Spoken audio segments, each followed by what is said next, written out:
happen, and let's make it a good one. And this is a reminder that you're doing better than you think. It's a new day, new momentum. Wishing you a productive day. You know they fail from day to day. He show me. I say, oh Lord. And again, I'm hoping that you're off to a great start on this Tuesday morning. My name is Noble Crosby, and good morning to you again. Welcome to Sunrise on 3FM 92.7. We're live on your radio. We're live also on all our social media platforms. At 3FM 927. We can definitely get interactive there. This is the show where we talk about Ghana. We find our problems and then we solve them. We don't just find the problems or point accusing fingers. When we find the problem, we deliberate, we share ideas, and we proffer solutions. We're live from now until we hit 10 o'clock this morning. And it is definitely a packed day. But many thanks to Christabel Sasa-Streve for bringing us the news and some business news as well.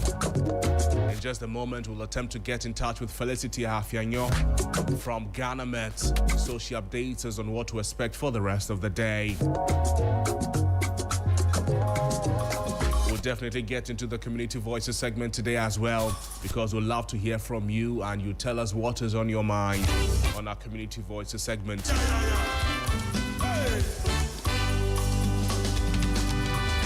Before that, we'll be getting into the newspaper review, talking about the stories that are making rounds in the papers, on the front pages, the back pages, and some stories hidden between some of the pages. We'll unravel all of them. And like I always say, help you make sense of the stories. And definitely there'll be some sports today as well. Our big conversation this morning. Today we're sitting exclusively with the Roads Minister. We are sitting with the Minister for Roads and Highways and the Member of Parliament for the Adaklu constituency, Kwame Agboja Governs today. You definitely do not want to miss this. We will be on a drive with the Minister throughout the entire country. I'm sure this is something you are interested in. So of course you'll have to share with us your thoughts, your questions for the Minister, some concerns, some issues you want him to address, and definitely we'll pose those questions to him. We'll look at the promises, projects, the state of Ghana's roads. And why do the roads in Ghana, why do they fall, or why do they fail so quickly?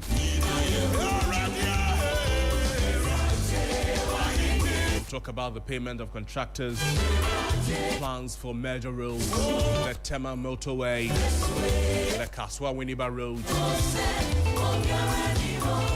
We'll touch on every region in the country. Every region will get its share this morning, because we will sit, like I said, with the Minister for Roads and Highways. He's also the Member of Parliament for the Adaklu constituency. Kwame Agboja Governs this morning.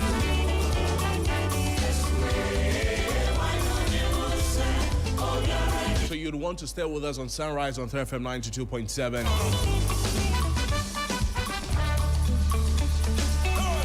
But first, let's speak with Felicity Afianyo, so she tells us what to expect on a Tuesday morning like this. Felicity, good morning to you. Good morning, Cosby. How are you? I'm better today than yesterday. How are you doing? I am better today than yesterday, too. Great. Talk to us. Tuesday, what do we expect? Yes, good morning to our dear viewers and listeners. For today, the long-awaited Harmattan has engulfed the entire country, so we expect it to be dry and hazy across the 16 regions. We expect visibilities to be on the poorer side, between 3 kilometers to 9 kilometers across the country. We expect the sun to also smile on us.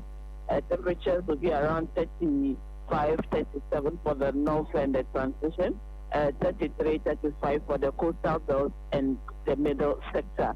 For the state of the sea today, we expect it to become. However, we expect some rain and thunderclouds towards the Cameroon area. So official folks that want to navigate towards that direction should watch out for some rain and thunder activities. But then for Ghana waters, we have a calm situation with just a few floating clouds into the deep sea. So fisher folks can do navigation. Water Lake is pretty cool, but the challenge now is this night into tomorrow morning, where we are expecting widespread haze and fog patches around their enclave. So they also need to be careful if they want to navigate at dawn or this evening into tomorrow morning. Felicity, thank you so much for the advice as well. Thank you too. Have a nice day. You too, Felicity Afianyo is Chief Forecaster at Ghana Met, speaking with us there.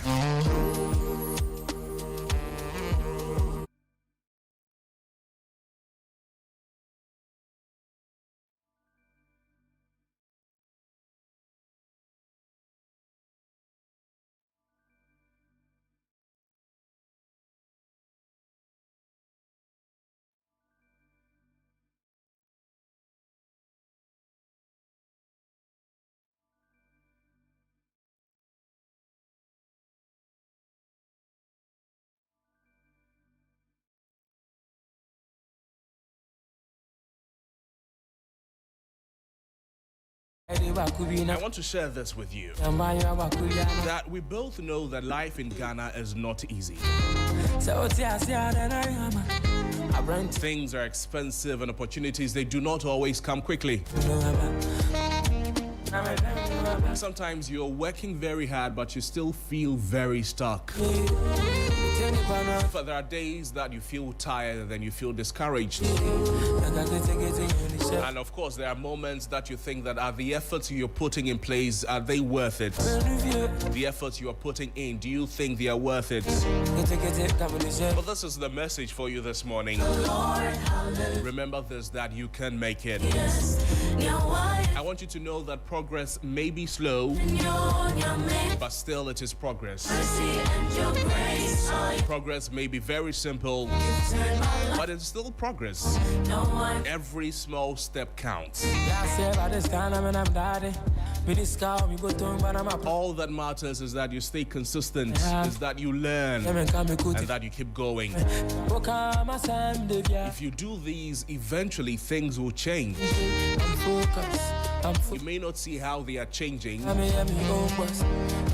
You may not appreciate the speed that it is changing. But at the right time, when you sit down, when you look back, you'll notice that a lot have happened. A lot has indeed happened. So don't give up on yourself yet. Your journey is not over.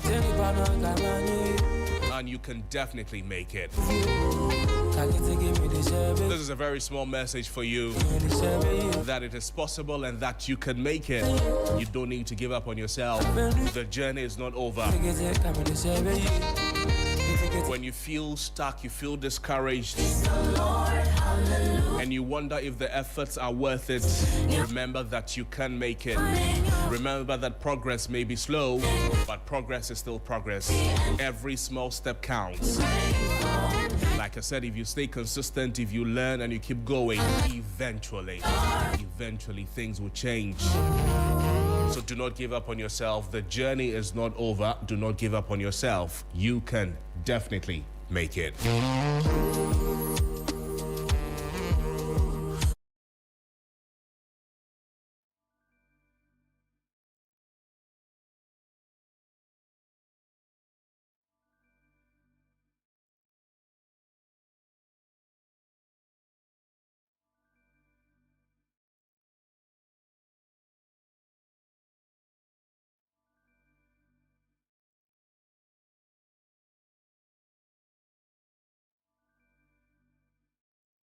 Government pledges stronger engagement to protect media freedom. That story is on page 3 of the paper. Also on page 3 is Dr. Mantiao slams Merkuduka's PA over politicization of Gold Board refinery deal.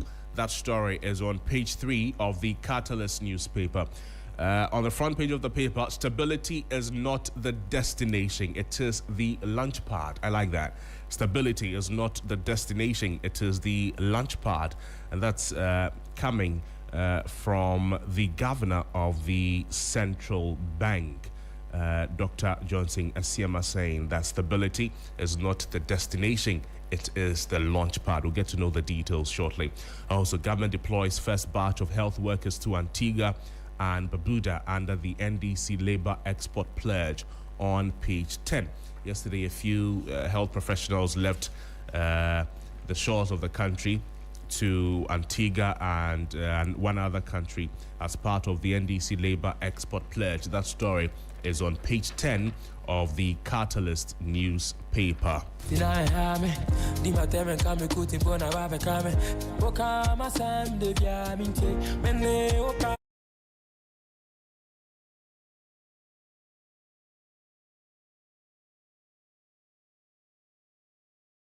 On page, I don't know when NPP would realize that NADA is a liability. That's according to Dr. Arthur Kennedy. He says, I don't know when NPP would realize that NADA is a liability. And of course, you know who he's talking about, and definitely too, we'll get into the details of that story. Also captured on the front page, but the story is written on pages 5 and 7 of the paper, is this: drive economic growth through PPPs, Chief of Staff to AGI. Drive economic growth through PPPs, Chief of Staff to the AGI.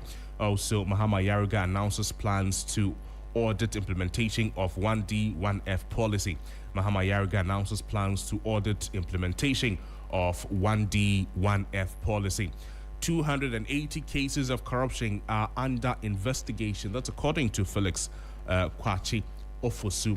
And I'm sure this is a response to those of you who have been asking about the work of Operation Oral, that it's been very silent. The noise that they made before they won the elections, we're not seeing it reflect in the outcomes of the work of Operation Recover All Loot. We'll get into the details shortly. But now to the Spider newspaper.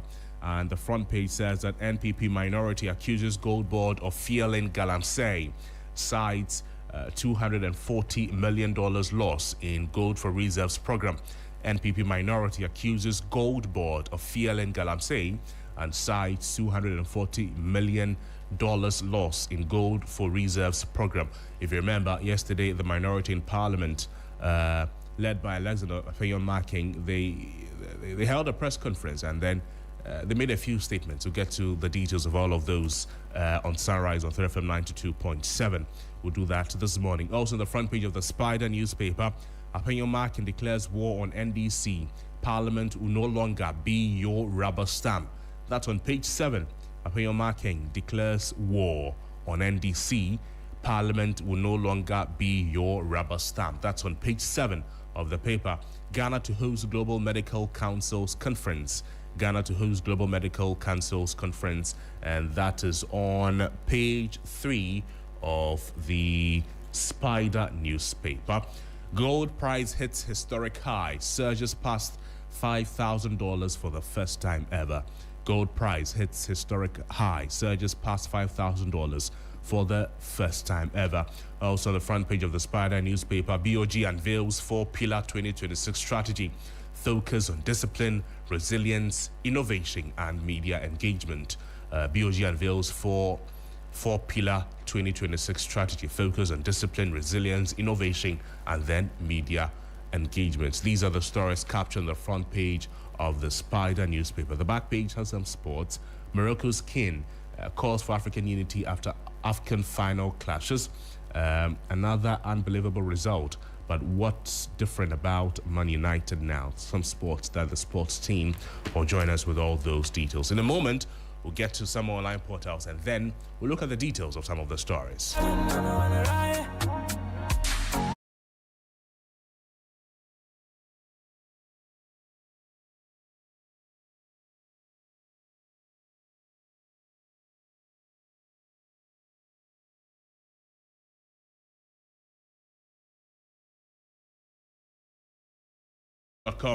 On the front page, on the website of 3news.com, every city lost to corruption undermines development. The Deputy Finance Minister warns customs officers.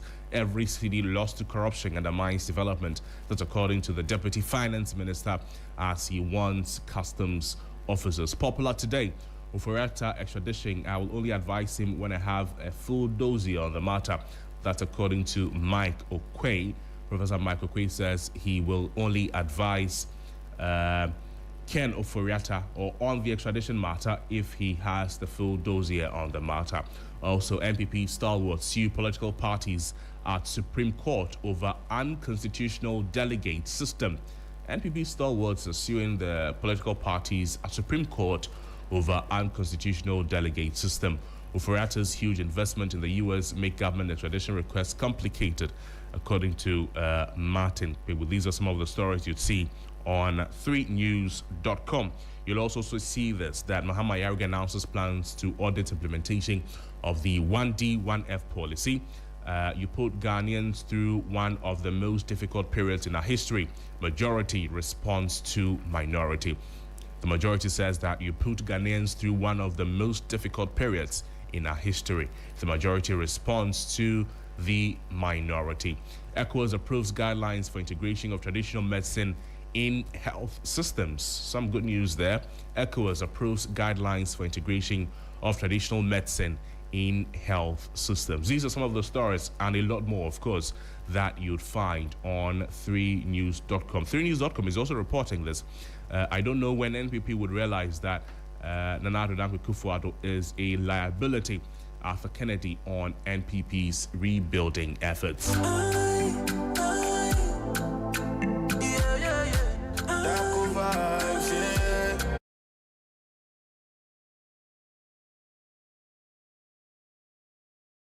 See some of the stories reporting there.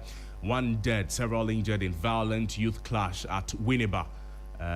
That's a sad development there.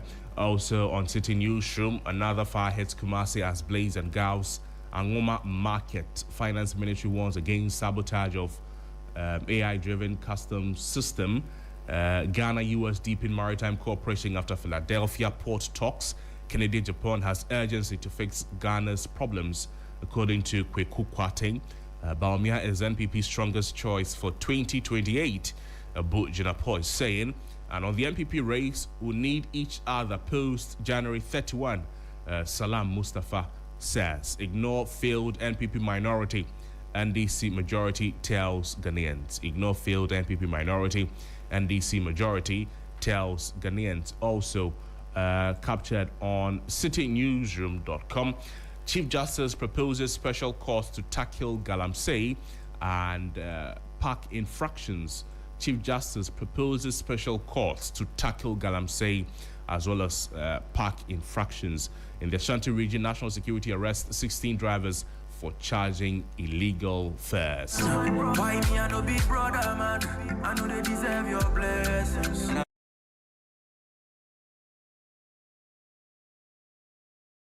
On my Joy Online this morning, I'm ready for either outcome. Kobne Japan shrugs off polls ahead of NPP contest. Kobne Japan, like you know, is one of the 5 aspirants who wants to become flag bearer of the NPP. And myjoyonline.com says that I'm ready for either outcome. Kobne Japan shrugs off polls ahead of NPP contest. This is a story you find on myjoyonline.com. Campaigning is tougher than ever. Kobne Japan on grilling race to lead the NPP. Also, leadership is not about pleasing people.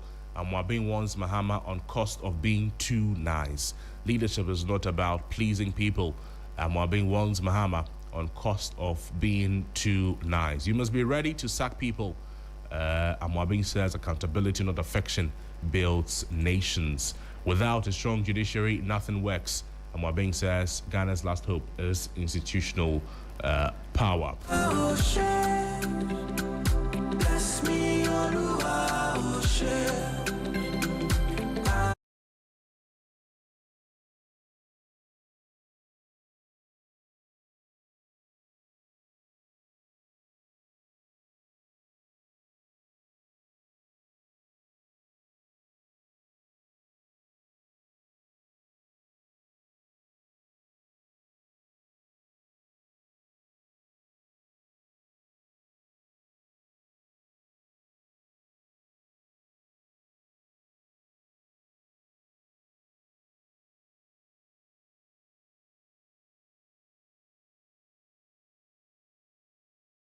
News.com. This one says, I don't know when NPP would realize that Nana Addo Dankwa Akufo-Addo is a liability. Arthur Kennedy on NPP's rebuilding efforts. You know that last week the NPP organized a signing of a peace pact on the way to the top-down flag bearer election meant to unite the party ahead of the 2028 elections. And then in attendance were members of the National Peace Council, the IGP was there, the National Executive Council of the party, and then former President Nana Addo Dankwa Akufo-Addo. Now, I want to be constructive, so I wouldn't use the word fake to describe what happened, but it was tempting. The Peace Council that wasn't disturbed by the deaths of fellow Ghanaians in the 2020 and 2024 elections and the gouging of someone's eye in the NPP primary leading to 2024 were there to underline the importance of peace. Well, the national executives who have allowed this primary to be a free-for-all regarding insults and selective reprimands was there as a neutral arbiter. The elections committee of this election that is supposed to kickstart our unity has removed the names of Cynthia Morrison and over 200 of her followers from the voters' register. Who else have they removed? And the General Secretary cited Article 3 and the crime of going independent. This election committee is led by Honorable Osei Wusu, who went independent in 2008 and was allowed back without any sanctions. These are questions that Arthur Kennedy is asking. Dr. Kobina Arthur Kennedy, these are questions that he's asking. And then he also says that, and he is for the expulsion of others. So in 2028, are we going to ask for the vote of Mrs. Morrison and his supporters in addition to the other 1.2 million who, according to Boakye Jako, resigned in their hearts and voted for John Dramani Mahama? He adds that, and there was Nana Addo Dankwa Akufo-Addo. The NPP is bigger than any individual, and unity is a strategic imperative. Arthur Kennedy is asking former President Nana Addo Dankwa Akufo-Addo, when did he realize this? For nearly 16 years, you managed the NPP like a subsidiary of the quote-unquote Chebi Mafia, and now nobody is bigger than the party unity. Arthur Kennedy says, he's talking about Nana Addo Dankwa Akufo-Addo. He says that you disregarded mandates won fairly by Afoko Etal and made mean to me your mantle, and now you are preaching unity. He's asking President Nana Addo Dankwa Akufo-Addo. He says that you have done more to divide the NPP than Rawlings, and now you are preaching unity. Dr. Kwabena Kennedy says that the reason the NPP is in crisis, Mr. President, is mainly because of your mismanagement of the party and the government. An apology from you would have been a great start to your speech. These are the words of Dr. Kwabena Kennedy to former President Nana Addo Dankwa Akufo-Addo. He adds that, I don't know when the NPP would realize that Nana Addo Dankwa Akufo-Addo is a liability, and the sooner he takes a back seat, the easier our task of rebuilding. Listening to him felt like listening to, he says that listening to former President Nana Addo Dankwa Akufo-Addo felt like listening to Hitler deliver a Passover speech.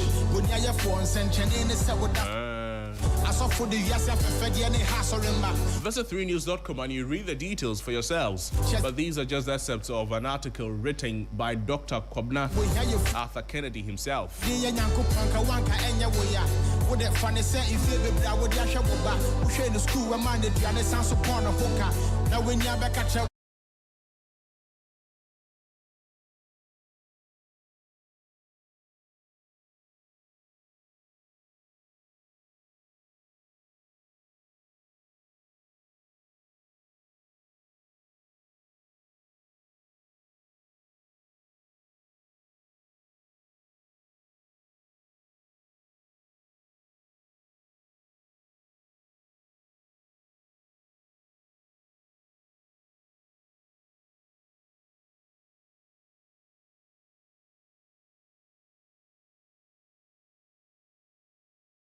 Catalyst newspaper.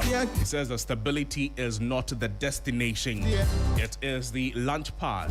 Now, the governor of the Bank of Ghana, Dr. Johnson Pandit Asiema, has delivered a powerful call for discipline, clarity, and partnership in Ghana's economic research, declaring that recent macroeconomic stability must serve not as an end in itself, but as the foundation for sustained prosperity. At a training workshop organized by the Bank of Ghana for the Private Newspapers and Online News Publishers Association of Ghana, the governor's keynote address delivered on his behalf by his advisor, Dr. Francis Yaokuma, framed Ghana's economic journey as one that has moved painstakingly from turbulence to balance and must now transition deliberately from balance to growth. It says that stability is not the destination, it is the launch pad, the governor stated, a line that captured both the mood of cautious optimism and the urgency of the moment. Reflecting on the economic path Ghana traveled in 2025, Dr. Asiema recalled a year defined by discipline, restraint, and collective efforts.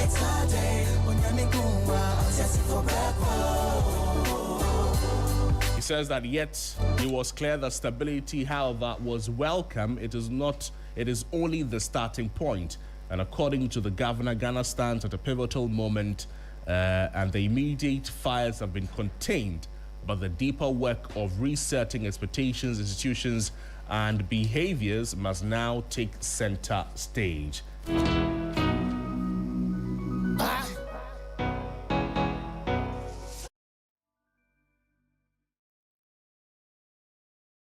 Some words of caution there.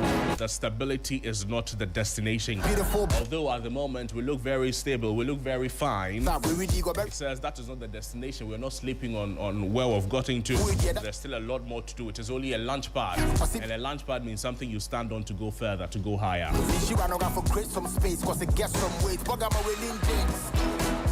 And I'm sure Sixers would agree with the governor on this. Sixers, good morning. That is true. Good morning.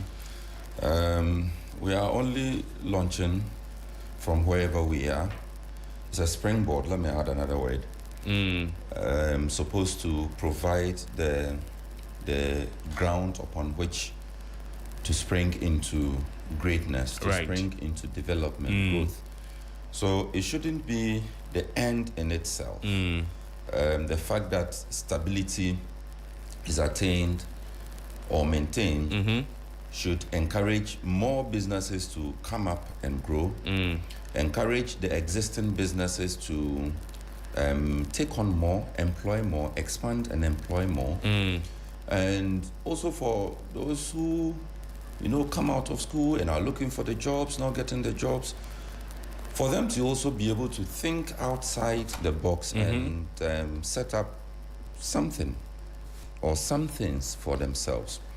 So there's a lot we can achieve with the stability that we are we enjoying, or we are even yet to get there?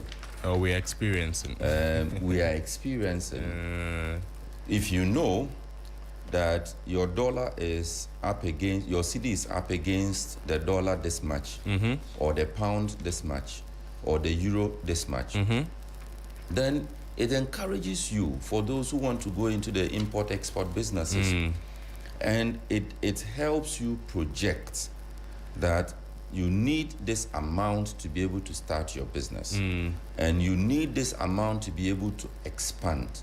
You need this amount to be able to streamline it.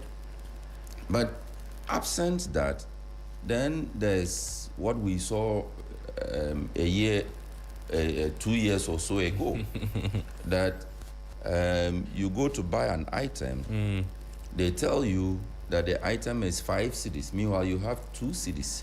You say, okay, let me go and bring the 3 cedis. Between the retailer and your house or your bank, in search of the remaining 3 cedis, it shoots up again.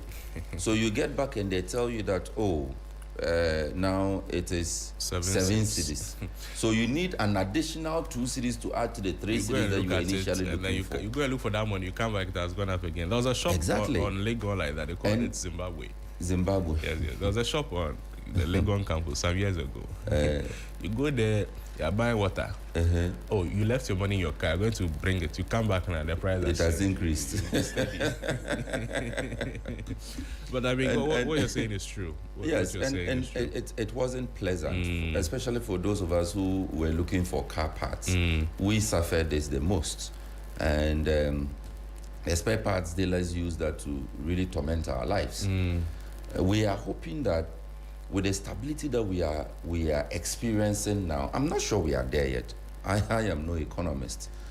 But with what we are experiencing now, it's a good thing, and it shouldn't be the end in itself. Again, true. I always end on these matters with that appeal to the spare parts dealers. You are still not treating us well. And the watch sellers. You are still not treating us well. You are still fetching the watch like it's finished. There are two people who agree with you when we get to the community voices segment. They talk about spare parts that the Abosokai people some of them are still not reducing their prices. And there's somebody who calls and talks about Wachi, that Wachi 15 cities is still not good enough. At all. I mean, how? What you're saying is true. But they say that Ghana's cedi has topped Africa's currency rankings in 2025. That's according to the International Monetary Fund. As in its best performing currency? Yes, Africa's best performing currency in 2025. It's appreciated by more than 40% against the dollar, according to data from the IMF, analyzed across more than 20 African economies. So it places the cedi ahead of all other major African currencies, revising earlier rankings by some international news agencies and global financial firms that had placed Ghana fourth on the continent. So we're fourth, according to some reviews. We're fourth when? Before 2025. Before 2025, and now we are first. Yes, in 2025. Yes. So that goes back to the governor's preliminary concerns. Of course, that, yes, we have made some gains, but that should not in itself be the end. We shouldn't be jubilating or celebrating over this. I don't know what our risks and shocks are and what our shock absorbers, how strong they are at the moment. The reality too is that the IMF is still in town. So although, but that one is normal. The program is for a period. Exactly. So although we may want to play down how they are helping with their levels of stability, is the truth that their presence is influencing certain decisions. Please, so I beg you, I am one of those Pan-Africanists who believe that these Bretton Woods institutions never really help Africa. Okay. I mean, don't even take me down there. It's not about NDC, it's not about MPP. I don't believe. Market analysts. I believe, why are you stopping me from saying this one? I believe in Ken Ofori-Atta when he said we are a proud nation. We would never, ever go to the IMF. And he turned around and disappointed and embarrassed all of us. It's not you. They told him that they have directed him to start negotiation. You see, the NDC had sounded the alarm bells way earlier. And many economists too. And the economists, the experts, believed at the time that if the government had taken action at that time, we wouldn't have reached where we reached. We wouldn't have cut our hair. But I mean, market analysts attribute the city's strong performance to policy measures by the Bank of Ghana and reforms implemented under Ghana's IMF-supported economic program, alongside significant build-up in foreign exchange reserves. So 3 things. Policy measures by the Bank of Ghana, IMF reforms, and then foreign exchange build-up reserves. That is what is helping us. Yes, these are the things that are helping the city. But you know something that is still not coming up for discussion? Tell us. Mortgages. Mortgages. Mortgages were the hardest hit, or not hardest. One of the hardest hit areas at the time that the cedi was doing hemu with the dollar. Was doing what? Was doing what? Hemu. Okay, we're listening. And people who took out mortgages suffered a lot because of the unpredictability at the time. True. People who were doing very well with their payments suddenly started suffering.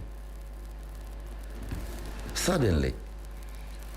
So all the indicators that the analysts are pointing to, we need to see a reflection of these in such critical areas as housing, so that you and I, we can also buy houses. Rent cry is not reflecting that purchase. But it is part of the problem. It is the problem. You said our reserves are what? Our reserves are strong now. Yes, are strong now. IMF reforms and then Bank of Ghana policies. Okay, we don't know the specific policies and the specific reforms. So these are the reasons why we're doing well. But all of these should have a direct translation, and it's a conversation we should have. How mortgages are doing now. I think the business desk can look at it. How mortgages are doing now as compared to then, and whether the gains that have been made based on these indicators that the analysts are pointing to, whether there's a reflection. It's not just about spare parts. In fact, a lot of the times it's spare parts that we easily, because the spare parts dealers are our friends, we can easily attack them without any fear of reprisal attacks.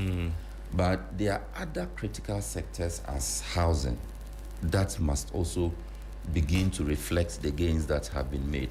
So if we are not seeing the housing sector, all those banks that, grant or finance homes for prospective buyers, homes for young people like you and I who are looking for homes, they must be a reflection. Yeah. And yes, I think it's a conversation. Because if it does not reflect, then it remains only data, it remains only on the books. We don't see it in our pocket in the price of spare parts, the price of Wachi and Willie. Then, I mean, what is it doing on our books? What is it doing on the inflation, books? How good is a Bank of Ghana policy if it has no direct reflection on the purchasing power of young people like Crosby? Crosby has been on radio and TV for how many years now? You cannot buy a house. You want to say something? Say something. Say something. It is terrible. Greet my bosses for me. You realize your microphone is longer than mine, right? The way you have started, just greet my bosses for me. I mean, greet. Oh, you are used to greeting. It's to be fair, it's not just about journalists. Yes, journalists are the hardest hits. I want you to greet people for me. And by the way, I have not also bought a house, so I'm not talking for you. I'm also talking for myself. Greet them. I'll greet them for you. But I mean, what you're saying is true. But let's talk about some other things. That that a lot of people have been complaining about the work of Oral. That we're not seeing they do what they said they will do. Well, the Minister for Government Communications, Phyllis Kwachofos, he says that a total of 280 corruption and corruption-related cases are currently under investigation as part of government's accountability drive. But this number, do you also share in the view of the people that Oral is not going too well? No, I don't.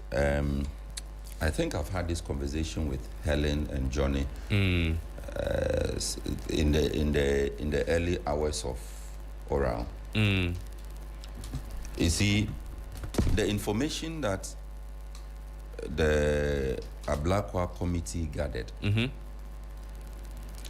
was just information, and that information also included people who phoned in with tips, and they gathered all of that together. I doubt there were any investigations into the information that was collected. So what would then have happened or expected to have happened was that Upon the collection of that or gathering of that data, the relevant institutions would then pick up and delve into the various allegations which had been raised by individuals in that report. And it is not every hello, my neighbor before appointment as CEO of Media General was not able to pay his rent, but now he has built a 5-bedroom mansion. Come and investigate. So in fact, Domolevo, the former Auditor General, he was part of the team. He said that the committee may have collected garbage. May have. And this, what I'm saying now, is the reason he said that. Yes. Because such information would come in. You, the one who called in with a tip, you believe that you have solid information and you have given, solid information to the committee. But that in itself may not be prosecutable. It's true.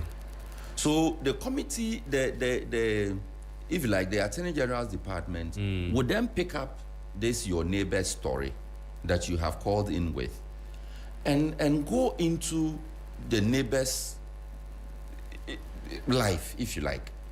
So, okay, this neighbor was not, yes, he couldn't pay his rent, that is true. But government came, they gave him an appointment. He's receiving a salary of, say, 50,000 cedis a month as CEO. And we know that CEOs receive more than that. He's receiving a salary of 50,000 cedis a month. This 50,000 cedis, he's been in office for 1 year. Right. 50,000 cedis by 12 months. That's how much? This CEO has a wife who is receiving a salary of, say, 10,000 cedis a month. And the wife has also been working over the years. Before he came into office as CEO, he probably had already purchased this land. So what he needed was money to put up a structure, or he already even had laid a foundation. So point I'm making is, you may have given some information you believe is credible. But that information in itself cannot go to court. Just a few things. So they opened it up for everybody. Yes. And then Domolevo says that some people sent emails without evidence. They received over... I am betting that 50% of the emails will come without evidence. They received over 700 petitions from the public as part of the investigation process. And then a detailed report presented to President Mahama included a total of 2,417 suspected corruption complaints. And then, additionally, government officials noted that around 280 were compiled and submitted to the Attorney General. So that's a very small... It's 2,417 suspected corruption complaints compiled, presented. That includes the garbage. And then 280 of those are the ones that were... Out of the 2,000? Yes, 417. Only 200? Yes, 280. So even the 400, no, we couldn't even cross that. Exactly. Because you can't just be saying corruption if you don't have evidence. You don't have evidence. It's one of the most difficult things to prove. Exactly the point I'm making. So, but even when they succeed in establishing some prima facie case against you, to then decide, where the Attorney General will then decide that it is time to take Crosby to court over these allegations or this tip that somebody had phoned in with. Yeah.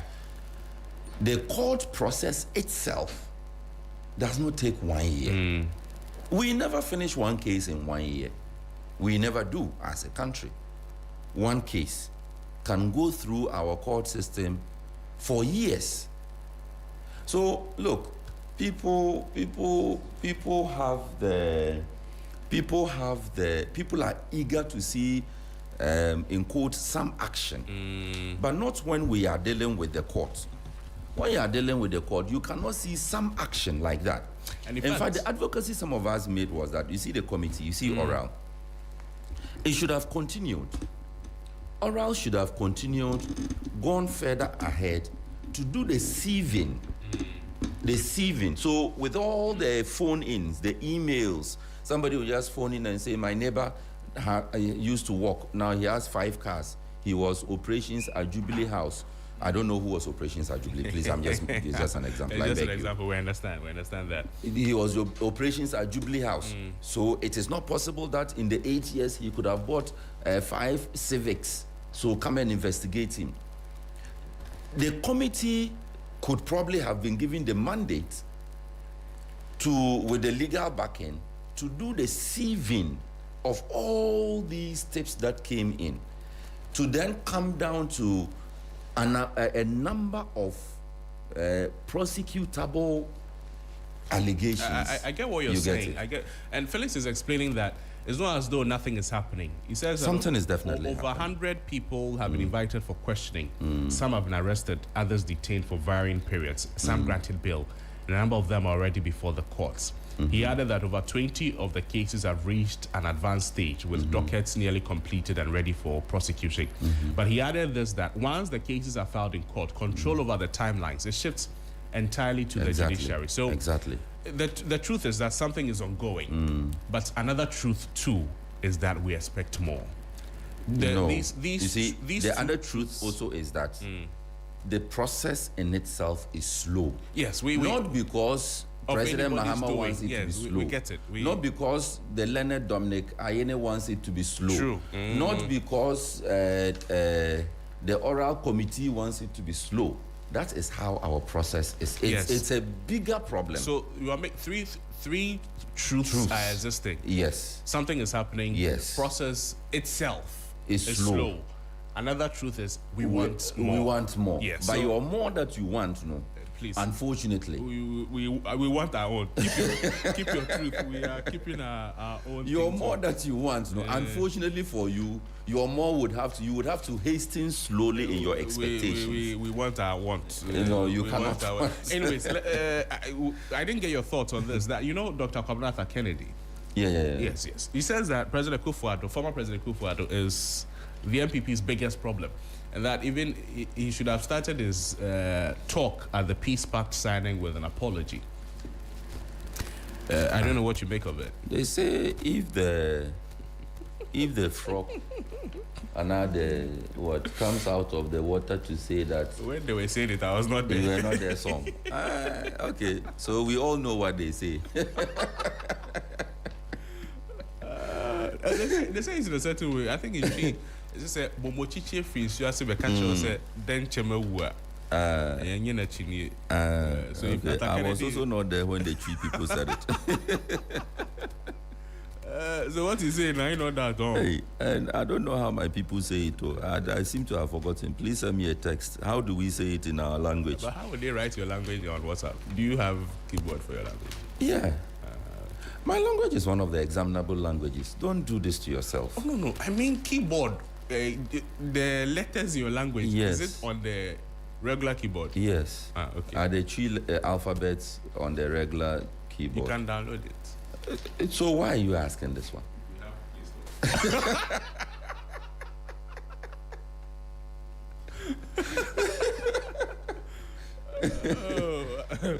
Why are you laughing, sister? Why are you laughing? So point is, the apology bit. Even whilst Nana Addo Dankwa Akufo-Addo was still president of the Republic, in the dying hours of his presidency, in the activeness of the Bawumia campaign, we here on Sunrise had called on the president on several occasions to render an apology to the people of Ghana. We had called on the vice president at the time and flag bearer of the MPP at the time to render an apology to the people of Ghana. Leading voices within the party itself shared in that belief. In fact, even after the party lost miserably and convinced itself that it had a thank you to say to Ghanaians and started the thank you tour, again on this show, Johnny Hughes, Helena Piampofo, my small self, we again called on the party to use the thank you tour as a platform to apologize to Ghanaians, more especially to their own people, and to assure their people that the problems that came up, Right. they had understood the problems and they were going to go ahead to fix them. Right. So Atta Kennedy is late to the party. His voice is heavy, but it comes late. Yes, I agree that the peace pact signing was a ceremony at which the former president should have rendered some apology to his people. Even if you don't want to apologize to Ghanaians, apologize to your people. The MPP has apologized. The MPP has not apologized. The MPP Bawumia has apologized. The MPP has. JFK did on behalf of the party. Was it a statement or a press conference? A press conference. I don't recall that. Oh, it was. It's if you Google it, it's just a Google away. Anyways, so we have to pick a few calls, but let's talk about some good news. The NDC Labour Export Pledge. Yesterday, 121 Ghanaian health professionals. They were exported. Government deployed 121 Ghanaian health professionals to Antigua and Barbuda under the Ghana Labour Export Program. That is in line with the manifesto of the NDC. They left Ghana to take up roles in midwifery, mental health service, and general health care. It is the first phase of the President's Labour Exchange Initiative aimed at addressing unemployment among trained professionals while responding to international demand for Ghanaian expertise. It's good news. But is it, who are these people? Are these, are they picking these stuff from the ones who have been trained and do not have employment, or the ones who are employed are going so that space will be there for those who are at home to come? Either ways, they are Ghanaians. And either ways, it should free up space for those who are at home without employment. What are the numbers there? 121. 120. 121. Okay, so there's 120 vacancies left. Out of the 80,000 health professionals. It doesn't matter. Small. Yeah, doing 121 out of 80,000. We will get there. How many times will you do what to do? So there are two things that should come out of this. What Ghana is getting in this deal in terms of the what do they call that? The investment, the remittances, what the state is getting. So this would amount to an export of our intellectual human resource. Yes. So what is the country getting out of it? And number two, is it freeing up space enough to be able to absorb those who left school many years ago and are still home doing ala, doing wala too. So those are two key things we need to consider. And I believe that those are questions we need to put to the health ministry and the seat of government itself. The policy is good. I don't have any problem with us exporting our doctors and nurses. We have plenty at home. We have plenty. A lot are coming out of school every year. There are already some who are sitting at home. The private sector is not able to absorb them. The public sector is not able to absorb them. So you have a lot of them dangling. There's a word I'm looking for these health professionals. Some of them go through some form of special training. Specialization. Yes, something like that. So they are specialists in certain fields. Now, I want to know whether it is those specialists were taken away, or these are the general group of people that were taken away. What does the story say? We don't have that detail. Okay. So if it is the special group we're taking away, then it becomes a question of, so what are we doing to replace them? Because it's a specialty they have acquired. Some levels of experience is expected as well. So we have enough at home that we are exporting. So those who are at home, the understanding is that a lot of them, if they are 80,000, maybe like 60,000, do not meet that special requirement. They are all basic general trained. Yes, but I think that is what is being exported. Which one? The basic general trained people are the ones being exported? General practitioners are the ones being exported. Oh, I see. Yes. Of course, we cannot say that we have one specialist eye doctor and we are taking him out. I'm not sure the government is that insensitive. So they say that they are working on Jamaica, the one you call Barbados, Barbados, and Trinidad. We like the Caribbean because they are our people. You see, again, the Pan-Africanists would understand. They are our own people. A lot of those areas are free slave settlements, and a lot of them will trace their roots back to Ghana and Nigeria. True. I don't know how they always end up in Ghana. Sis, thanks. Let's speak with a few people. I beg you. Institute for Energy Security calls for strict enforcement of NPA price floor and price uniformity policies. Okay. This story too has been lingering. You see the war that was between GOIL and Star Oil. That was where this also started. Okay. Brewing from. I don't know petroeconomics, but I don't see why. You want to tell Star Oil, who can sell 7 cedis per liter, to sell it at 8 cedis, 50 pesos, and 8. It's the floor price is 8 something. So let's have more information on this, and let us truly free up the market. I understand that it might be to guide or stop the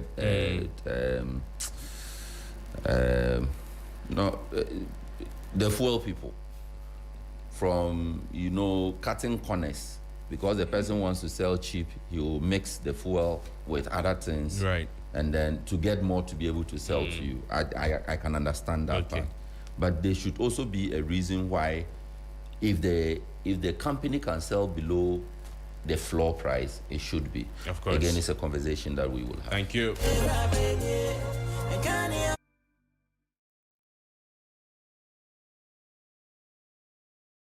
But it's now a good time to call us. Call us on 0559242717, 0556910154. Hello, good morning.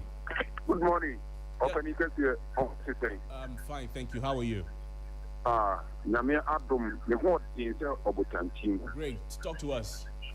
Opening me in the Mr. Crata, Africa, so baby, I come and bring you to Navan, the Signa. Mamiche, Alaji Said Ahmed. Akugan, Eki Kufa Yaku, and a Jew Ashamai, they are Mechama Civil Sweat, Arconidishin, and Mishlamo. Opening, who said a nurse for me, a doctor for Yedi Womu, if you memo acquire Juma, Ubi Masuma. Opening, wa Katasana Namoke. We know in the platform 2020, Kurampo Atuna, Ibida Sutifio. 2021, 80 2022, 80 2023, 80 2024, and now that's 50. A Nipano do Dona and the Epitimian Juma, I get a woman. To media, and she say, I'm almost million years, I'm not a great H-Requa, and that was because already. And other competition, a woman, Tamwa, and you may call you. Now, the show also said the next window, so a very reduced my Ghana. Thank you. Hello, good morning. Hello, good morning. How's everything? Talk to me. Oh, but I don't know. Maybe about what is the Ebo Wellington or that is account because Wellington have blown our castle into Wellington answer. And if I mention or now mention production, I mention my chairman, I am not even of a surgery. And I'm go board that they are cameo and so much. Yeah, better on my parents on the money, Mahamas. There, if on employment rate, I mean, a part of where or there, then then resolve. But if the construction where they side now, big push, the whole Ghana is under construction. But said that who they laborers no gumbe contractors then are buying they are almost about my why employ the local ones, But boys maybe will get to not boys visit this year. Even if or quiet by day crown so bank a Kardashian. So contractors and Casa there. Or more the local boys now so more. Yeah, quite will be beginning or the beginning so local boys not so more Juma. A Kasua to a way a kind of Takradi roadie. Or the local boys no more stretching, not there was more Juma. Thank you. Or Broma at Dana Moka or Biako school more than but no, I could be a bender on the camp or where this camp. But only are there though, but the banning has other contractors are what the big push in Asha once. I'm going to use local boys to boost the local way economy. Thank you. Hello, good morning. Good morning, Crosby. Yes, Eben, talk to me. Thank you. Good morning to my MP. I appreciate this morning, Honorable Maklugu, the Honorable MC of his Honorable Agro. Greetings to Chairman Jasper of the Mawes. Right, Eben, go ahead. He will let us make it again. And to my boss, Honorable Akwesi Mensah of the Mashifta, Honorable Deputy Chief Executive, good morning. You see, my brother, it is long overdue. And for me, I applaud the government and especially the Health Ministry for, making that move for Ghanaian nurses also to be employed elsewhere. Because here is the case, we've trained a lot of health personnel. But see, we can't put them all because when you talk of the governance structure, if we are able to employ all of them, we can't even pay them. So if they will go elsewhere, so that government also will get something out of it. I think it's very. Thank you. Hello, good morning. Papa Nikas, and a penny and count where you for our studio. And council, Pacho Casamitia. Where well near Bayman and Amuakwan, because of the boy, I ain't swan constituency. Namas, me, I mean, MP for delegate, Kotaba, Saturday, we say, you work at the complex with the phone, or money that I come soon, or don't money mine. I was Mamma Maya, Tamagana, Mebu, Oka Lebano, Honorin Ska, Ecoform Bromby, Neo or Mampino Gana, Neo Mampina Bay, or a minister's organa, Obia Ampembua.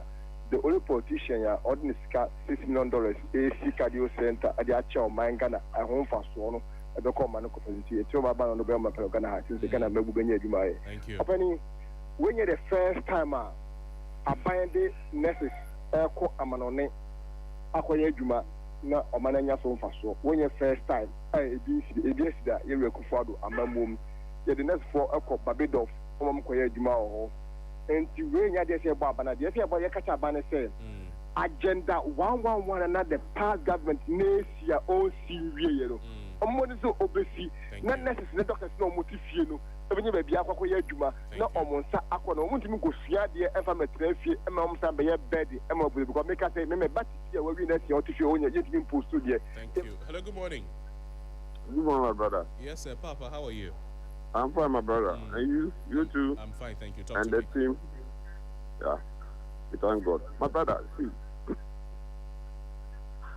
the way a manner, the micro minority are just behaving always, what do you call it? Press conference upon press conference led by Afeyoma Kings and his group. And what they are even saying, the reason is given.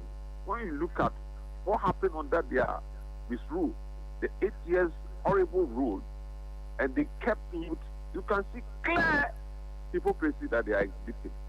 Clear hypocrisy. You understand me? As this government is performing so well, the government is performing led by His Excellency Jomama and his appointees, backed by his Chief of Staff, Bank of Ghana governor. Look at the way a manner tactically is doing this at what do you call it? Bank of Ghana. And for these people to always, they'll come out and be saying things that I think they just want to remain in opposition forever. Thank you. So it's up to them. Thank you, Papa. Have a good day, my brother. Hello, good morning. Good morning, my dear. How are you? I'm fine, thank you. Haja, talk to me. Thank you. My brother, as my brother just said, this micro minority. So they know how to talk. When we were in this country and prices are escalating, when we talk, they say we should fix ourselves. Look, it's not about voting for someone to carry chair and be roaming about. What Ghanaians wanted is that we vote for a president. When he came, he saw the need that at the Tema Port, Ghana Port and Harbour, there is a lot of stealing going on there. For the 8 years, people were crying when they bring their goods, containers. Before you remove your container, a lot of things are missing. And he took a military man there, Major General Paul Sedu. We salute you this morning. Go to Tema Harbour and see today. Go to Takrady Harbour and see the kind of security that is there. You can steal. Go and steal. If you are caught, you know where you go and sleep. This is what Ghanaians want. Thank you. Not this that they are doing. Thank you. Hello, good morning. Hello, good morning. Good morning, no. Yes, sir. Your name and where you're calling from, please. Oh, similar as we always know, the Shark. Mr. Shark, I'm listening. Yeah, a very good morning to you and your team. Tells you that this morning I don't agree with him. The oral thing that he's talking about, I don't agree with him. The people are being go slow, and we are saying, and systems always want to defend the indefensible. So please tell him that we are begging him. The promise that we give to Ghanaians, some people voted because of corruption issues, and they want people to be prosecuted. So we are begging the president. They should just grab the weight. It's as simple as that. Thank you. I think that this morning the initiative to transport the nurses to overseas to go and work is a good initiative. However, we also need to look at the internal arrangement of the unemployed nurses too as well. Right. So that they can also get somewhere too. Because there are a lot of areas in Ghana that is inaccessible to the health workers. So I think that when the government also do something about the infrastructure, they will be able to get some places to work in the country. Thank you. Hello, good morning. Hello, good morning. Hello, morning. Yeah. How are you? I'm fine. How are you? I'm also fine. I'm called Mawena, calling from Mama Sama. Mawena, please talk to me. Yeah. What I want to tell my NDC top executive and the president is that the minority, the press conference they did yesterday is an indictment on our party. If we want to fight corruption, these people, we should hold them, all what they have done. Now they are denying the metro mass transport issue. Look, way back, before they left power, I went to Ho, the STC, the STC from Ho to Accra, belonged to somebody called Apeloto, who was living at Ho, Mauli Estate. And then the Accra one, big one going to Kumasi to belong to a footballer. I just don't want to mention the name. All these things, but yes, it still bear the name state transport, but it is going to private pocket. Our people should, step their foot down, hold these people accountable. They shouldn't be saying, scratch my back, I scratch your back. That thing, I don't like it at all. Thank you. Hello, good morning. Good morning, my senior brother. Yes, sir. You're my last caller for the morning. Talk to me. Thank you this morning. This is Bright calling from Abosokai. Right, I'm listening. Let me say good morning to Honorable Alaji Okondo, in charge of operation, and Honorable Peter T, and Honorable Alaji Raouf, and Karis McAfee in Nepepu, and LCDC. Onim, yes, you bought a bina basu papa, health minister. Say, one take his decision where nurses for our which maybe school the brain TV.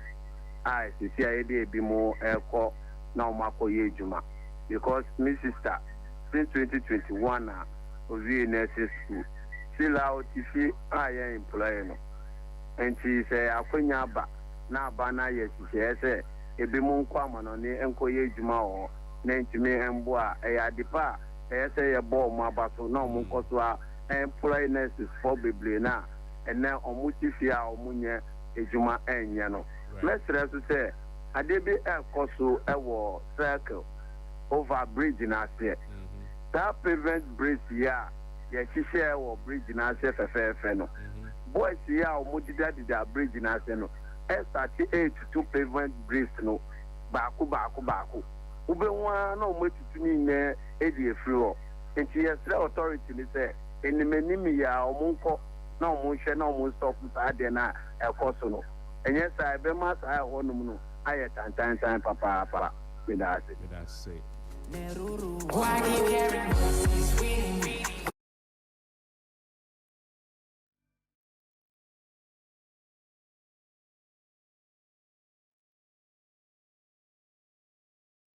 Sure that we'll talk again another time.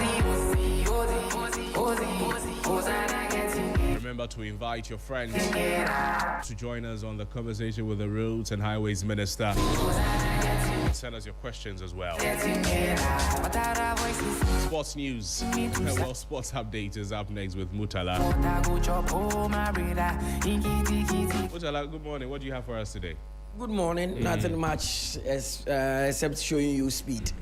So that's what we are all showing you. Actual speed was in town yesterday. Yeah. It was. It looked like the whole Ghana was a standstill, especially in Accra. Your influencer is big, but somebody is bigger than her. That is why somebody said we'll be our master. Of course, we had our influencers also at the Independence Square waiting for him. And that's how, I mean, I've seen Speed also be in Saudi Arabia dying to meet Cristiano Ronaldo. So there's always that bigger person in there that everyone will be our master. So it's normal. It was nice. It was nice. I mean, showcasing Ghana culture to him, the coupon vibes, and he came in. I think the shea butter bit. Shea butter massage. Oh, yeah. It's something that will last with him forever. He's taking that up. He's been to zombies. Vampires on the roof, they walking. For your blood, they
Let's now do some sports here on 3FM Sunrise with me, Mutala Yakubu. Coming up this morning, Parliamentary Select Committee on Sports inspects summer sporting infrastructure in Ghana. And also, Albert Samoa back to the Ghana Premier League and making waves with Asante Kotoko. Manchester United interim manager Michael Carrick has received praises from former Arsenal manager Arsene Wenger.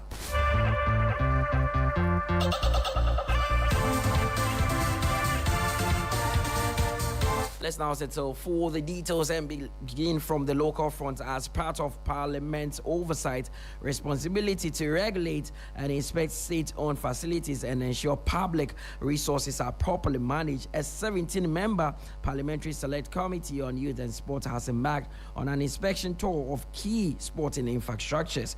The committee visited the University of Ghana Stadium, the Boteman Sports Complex, and the Accra Sports Stadium. Chairman of the committee and Member of Parliament for Ashama, Mr. Henry Nogbe, commended the management of the University of Ghana Stadium for the impressive maintenance of the facility. However, he called for improved upkeep of the Boteman Sports Complex to protect the significant investments made by the states.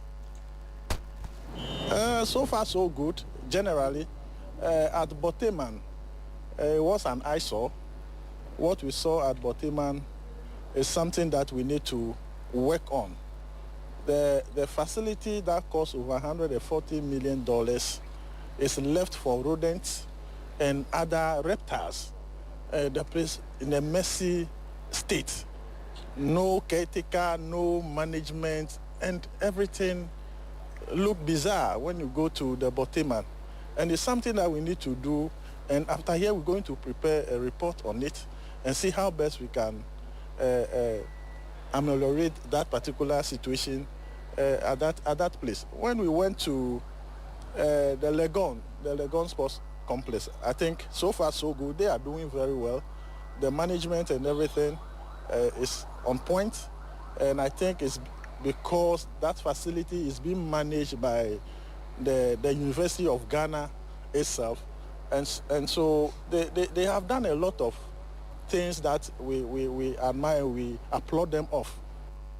Henry Nogbe was in charge of that committee that inspected some facilities in the country. Now moving on to the domestic front, Asante Kotoko have taken a significant step towards their quest to winning the Ghana Premier League title after that emphatic victory over Baseke Holy Stars. The Porcupine Warriors were boosted by the return of forward Albert Samoa, who made an instant impact with a standout performance on his comeback. Despite Kotoko's renewed attacking spark, Ghana Premier League statistician Mohamed Shaban remains unconvinced about their credentials, insisting league leaders Mediama continue to show no signs of slowing down.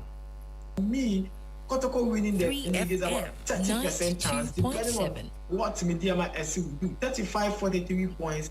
The 8 points is enough for Mediama to win the 2025-26 leagues. And it looks like they have a squad, they have a good team. We are talking about Kotoko's squad, Albert Amwe's presence, the number of goals we expect from him. But the Mediama Sporting Club team is also doing well. They are free scoring side. Goals coming in from the likes of Kamara Dini Mahmudu, Abdul Salam. We talk about Suleiman Afatau, Derek Fojo. All these players are getting the goals for them. And so that's the difference between Mediama Sporting Club and Kotoko. Mediama is consistent, unbeaten in their last 18 Premier League games. And Kotoko, inconsistent, especially in their away results. If Kotoko is going to win more away games and then maintain their home form, I believe they can do well, because currently Kotoko is unbeaten at home in 21 matches, winning 16 and drawing 5. But then they are not winning more of the games, especially this season. More of the draws, 4 draws in their matches. And if you look at that performance exhibited at home, if Kotoko had converted all the draws into wins, possibly they would have been chasing Mediama by just a goal or 2 difference or a points difference. But unfortunately, it's 8 points. And I'm not sure Mediama are going to be reluctant, are going to slow down for Kotoko to take over. Years ago, maybe I would have said yes when Hearts of Oak and Kotoko were consistent in terms of points accumulation. I would have said yes, but as it stands now, Mediama is also a good side to go all out and win. But Kotoko will be motivated with the striker Albert Amwa. They believe that with Albert Amwa, they are going to score in each of their matches, especially the remaining 40 matches. And that alone is a morale booster, possibly waiting for Mediama to drop points in some of their games for them to take charge and win the league. That is Mohamed Shaban there. Let's now turn our attention to Europe, where former Arsenal manager Arsene Wenger believes Manchester United interim boss Michael Carrick has already discovered a winning formula, one that Arsenal painfully fell victim to at the Emirates. Just 12 days into his temporary role, Carrick has outwitted both Pep Guardiola and Mikel Arteta in consecutive matches, guiding United to statement away victories that have shaken up the Premier League title race. Wenger, who watched United's thrilling 3-2 win over Arsenal, admitted he was impressed by Carrick's tactical approach. The games of Man United were well built up with good cohesion, and the games of Arsenal were more decided by power and deciding fighting on the corner, for example, the second goal, and the first goal as well. It was not clean play. But they gave everything, Arsenal, but they lacked a bit, like I said in the first half, patience and technical cohesion. What Man United had. I think there is something going on in this Man United team between the way they beat Man City and they beat Arsenal today.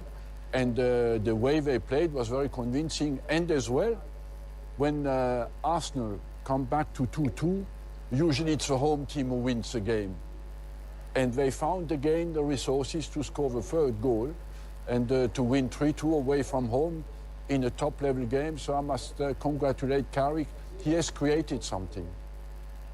That is Arsene Wenger, former Arsenal manager. They're staying in the Premier League. Manchester City manager Pep Guardiola has lavished praise on Ghanaian forward Antoine Semenyo, who is enjoying a remarkable season. Semenyo has been influential for his new club in recent weeks, and the Spanish tactician described the Ghanaian as unbelievable since his arrival at the club.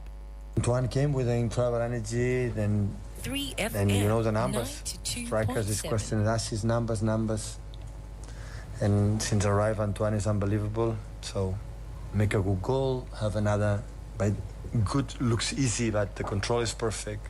Just pass the ball to the net, make another chance with an excellent pass for Mark, and had another chance with a crossbar. So people up front is question numbers, but. Pep Guardiola there. Let's finish off with some tennis where Jannik Sinner cruised into the quarterfinals of the Australian Open with a commanding straight set victory over fellow Italian Luciano Daderi. Now the defending champion raised his level when it matters most, sealing a 6-1, 6-3, 7-6 victory to record his 18th consecutive victory at Melbourne Park. Here are the first words of Jannik Sinner. Yesterday was a very, very easy day for me. I just, played for nearly half an hour, and yeah, I mean, it's definitely, a bit different when there is no sun, even if it's quite warm outside still, but yeah, it's also, different opponent, everything is different in every day, so I felt quite good out there physically. Everything was okay today, and let's see what's coming in the next round. There you have Jannik Sinner. In the women's draw, Jessica Pegula defeated her close friend Madison Keys to bring an end to Keys' Australian Open title defense. Although the defending champion struck 26 winners, 12 more than Pegula, she was ultimately undone by 28 unforced errors at the Rod Laver Arena. And that brings an end to the sports update here on 3FM Sunrise. My name is Mutala Yakubu. For more sports, log on to our socials at 3 Sports GH. There's more after this.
The Electoral Commission has reiterated its commitment to organizing free and fair elections this December. How's your week treating you? I'm here to serve you great music tidbits for your at-work listening pleasure. Rastafari, Rastafari, Rastafari. Our Father, who art in Zion, Kanamawe, Kanamawe, Kanamawe. Oh, turn it up! Come into the mountains. It's time to drive you home in style with great music, the 411 and all your favorite songs, what's happening around town, and so much more. And in the headlines today.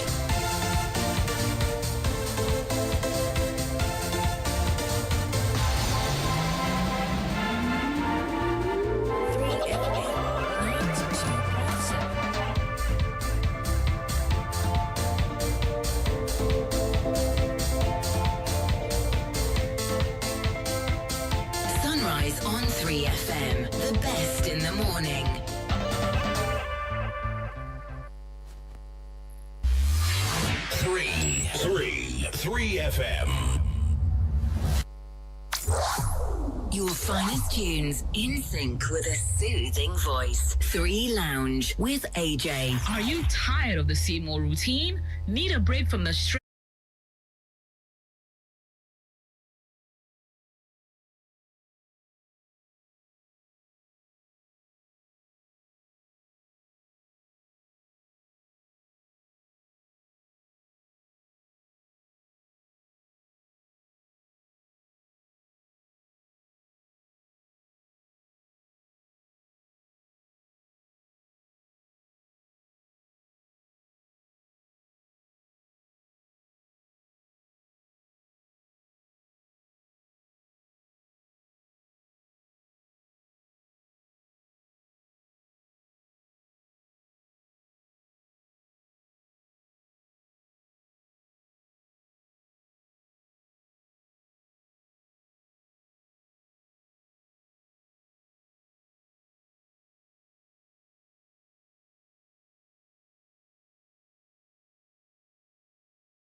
Live also on all our social media platforms at 3FM 927. Join us on Facebook.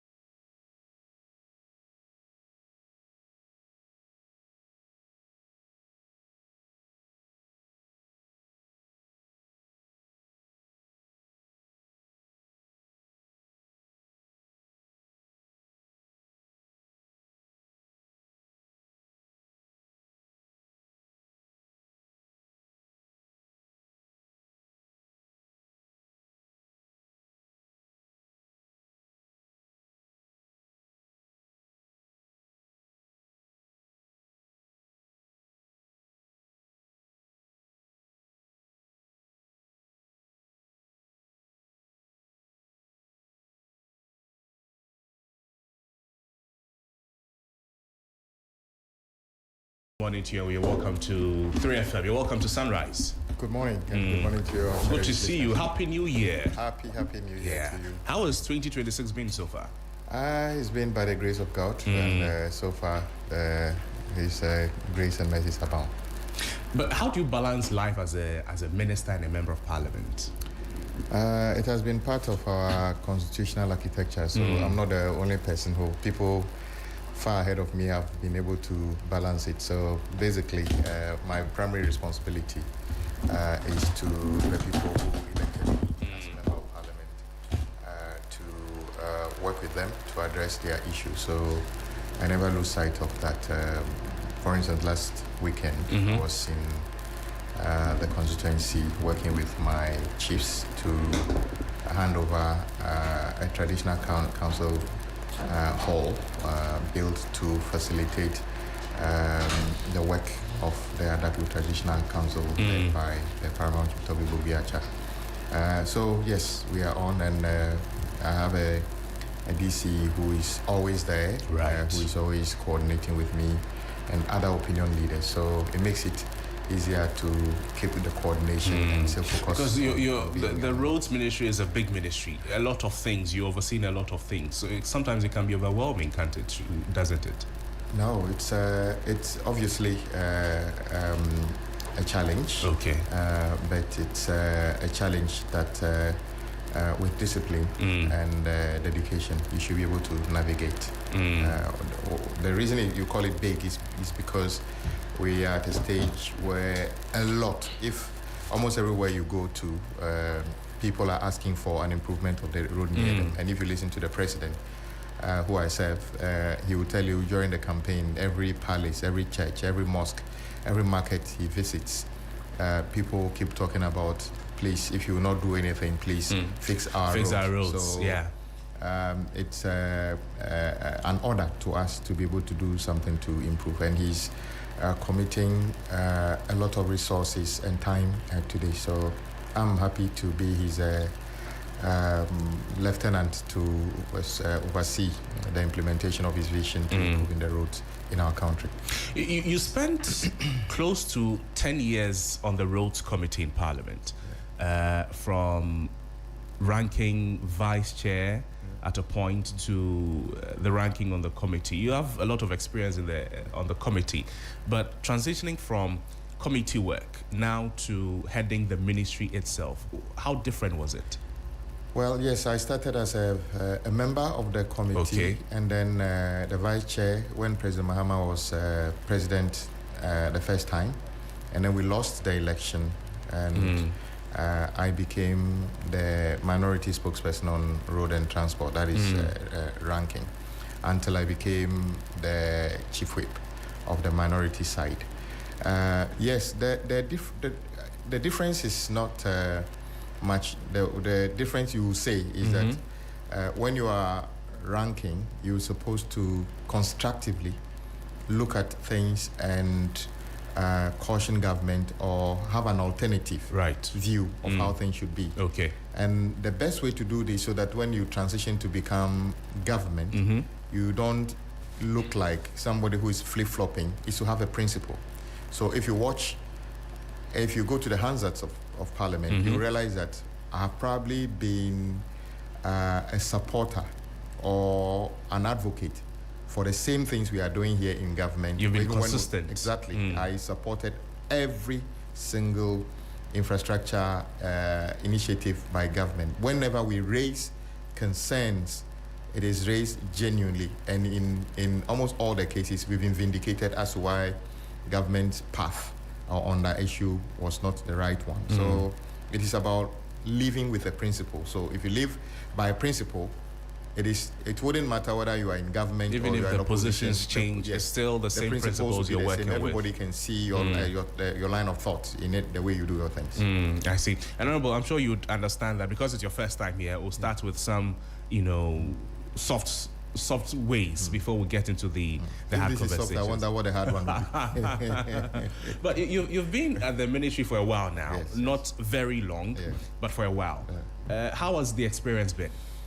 Well, I've never served in this kind of capacity before. So obviously it comes with a lot of overwhelming appreciation of what people who sat there ahead of you have gone through. And it also gives you the opportunity to reflect the vision of the person who put you there. What am I here to do? Is it simply the case that somebody put you there because he wants to have a road minister? No, he puts you there knowing very well that you understand exactly what his commitment to the people of this country is in terms of improvement of their road. So you must always reflect his vision, and that vision, taking into account the size of victory that he had, which has never happened before, which is an overwhelming endorsement. It tells you people have communicated clearly to him as what they want in various sectors, including road. So when you occupy that position, you must always be checking to see whether you reflect the vision of the president and the aspirations of the people who gave us the mandate.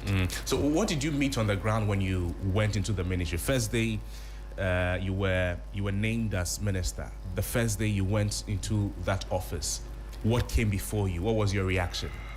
I was lucky, as you said from the beginning, that I've been around the ministry, not in the ministry, for quite a while. So, and I knew a lot of the operators at the ministry, the directors and other things, people we interacted with at committee levels and other things. And the issues are issues that came to Parliament through medium-term development frameworks and other questions on the floor by colleagues and answers provided by ministers and all those things. So the first day I entered there, it was a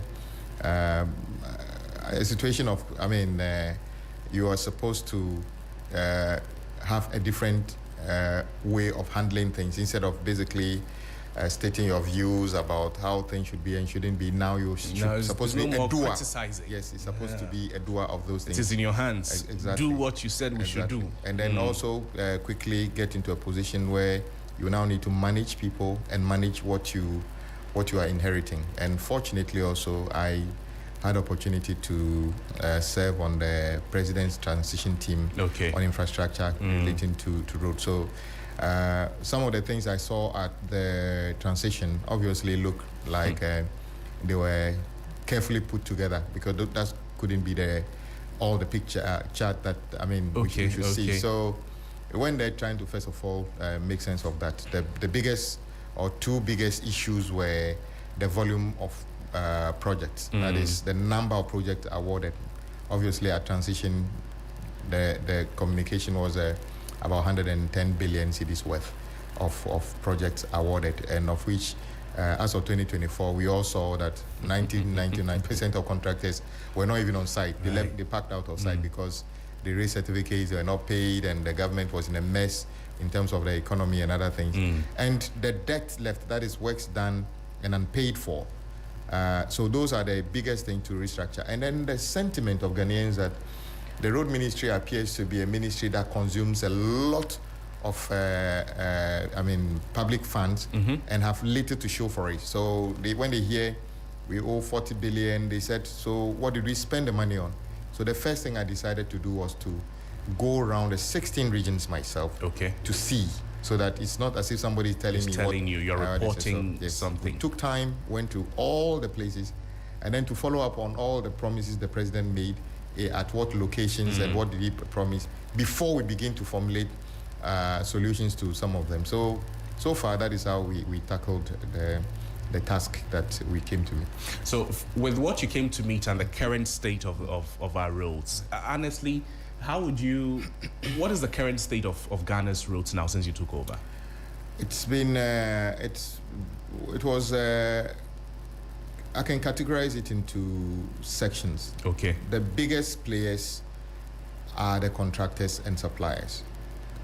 And then another group are the financiers. The contractor is not necessarily a financier of a road project. Sometimes a bank or an individual and others. And then the third one is trust. These three units completely, there was degeneration of relationship between them. So nobody trusted each other. Contractors never trusted government in terms of when they say, oh, go to site and work, we'll pay you. There's financiers never trusted government when they say, oh, we'll be paying. And then government itself was afraid of facing the reality that they messed things up. So the first thing we needed to do is to bring trust back. Was it difficult to do?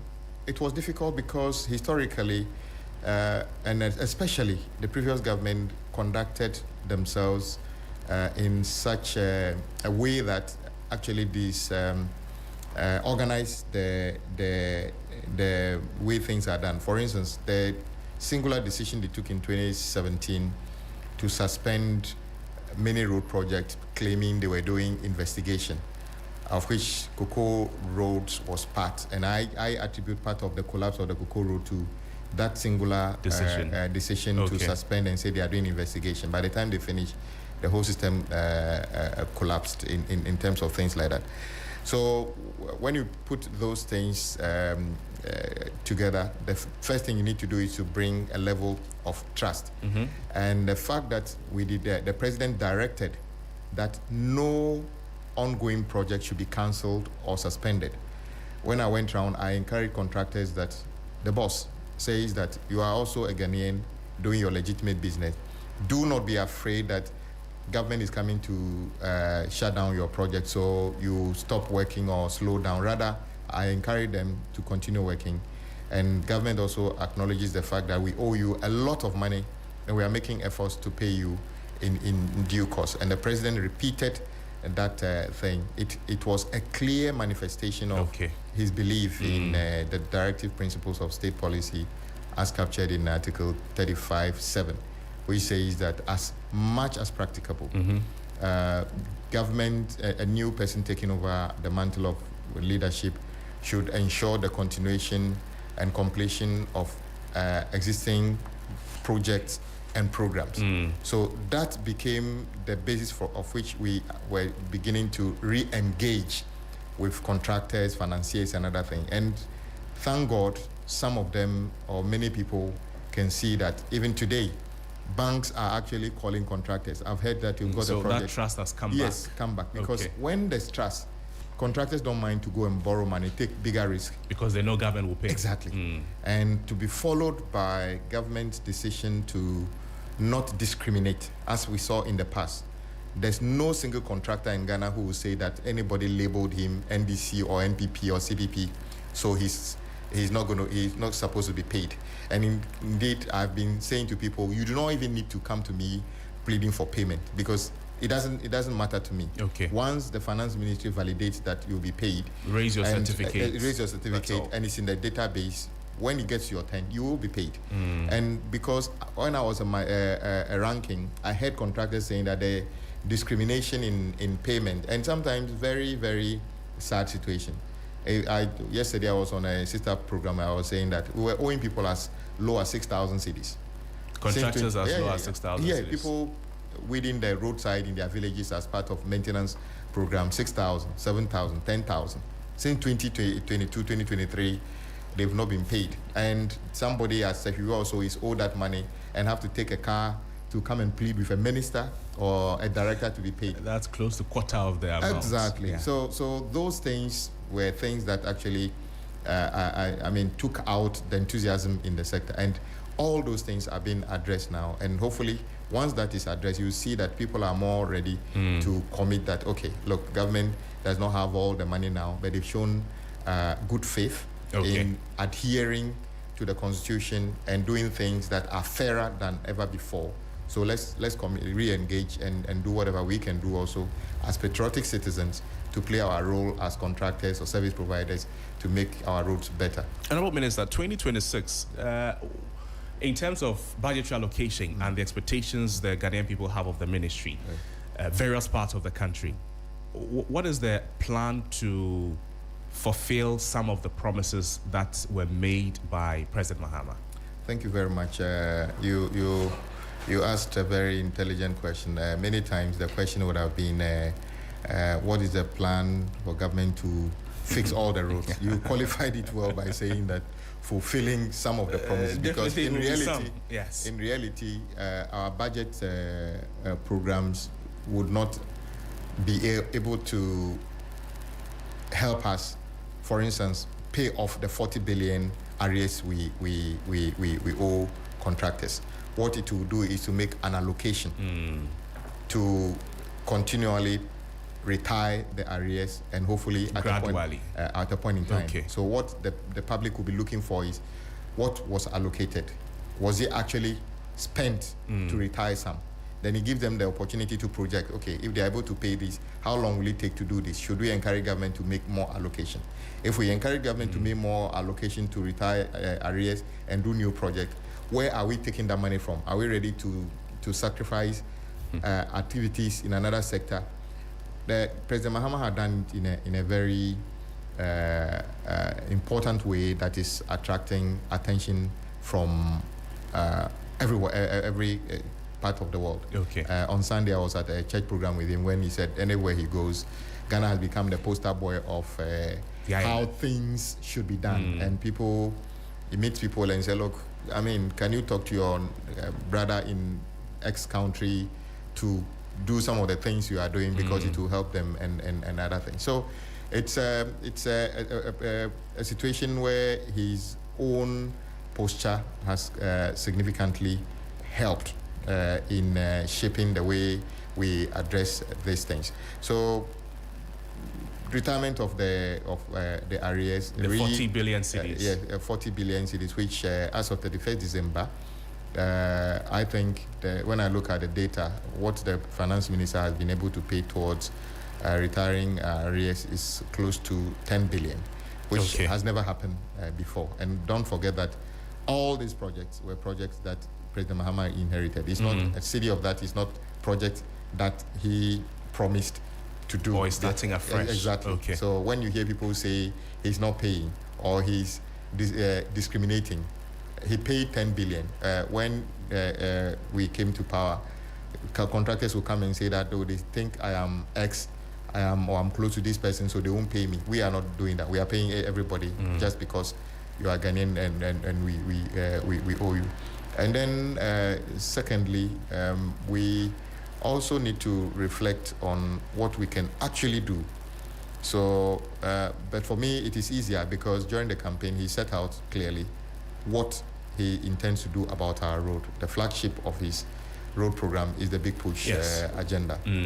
Unfortunately, he already outdoored the core of those projects. And the finance minister and myself went through a process, first of all, as I went around with my technical people to identify the road and see for myself what exactly the status of those roads are, almost all of them which are nothing to write home about, very deplorable.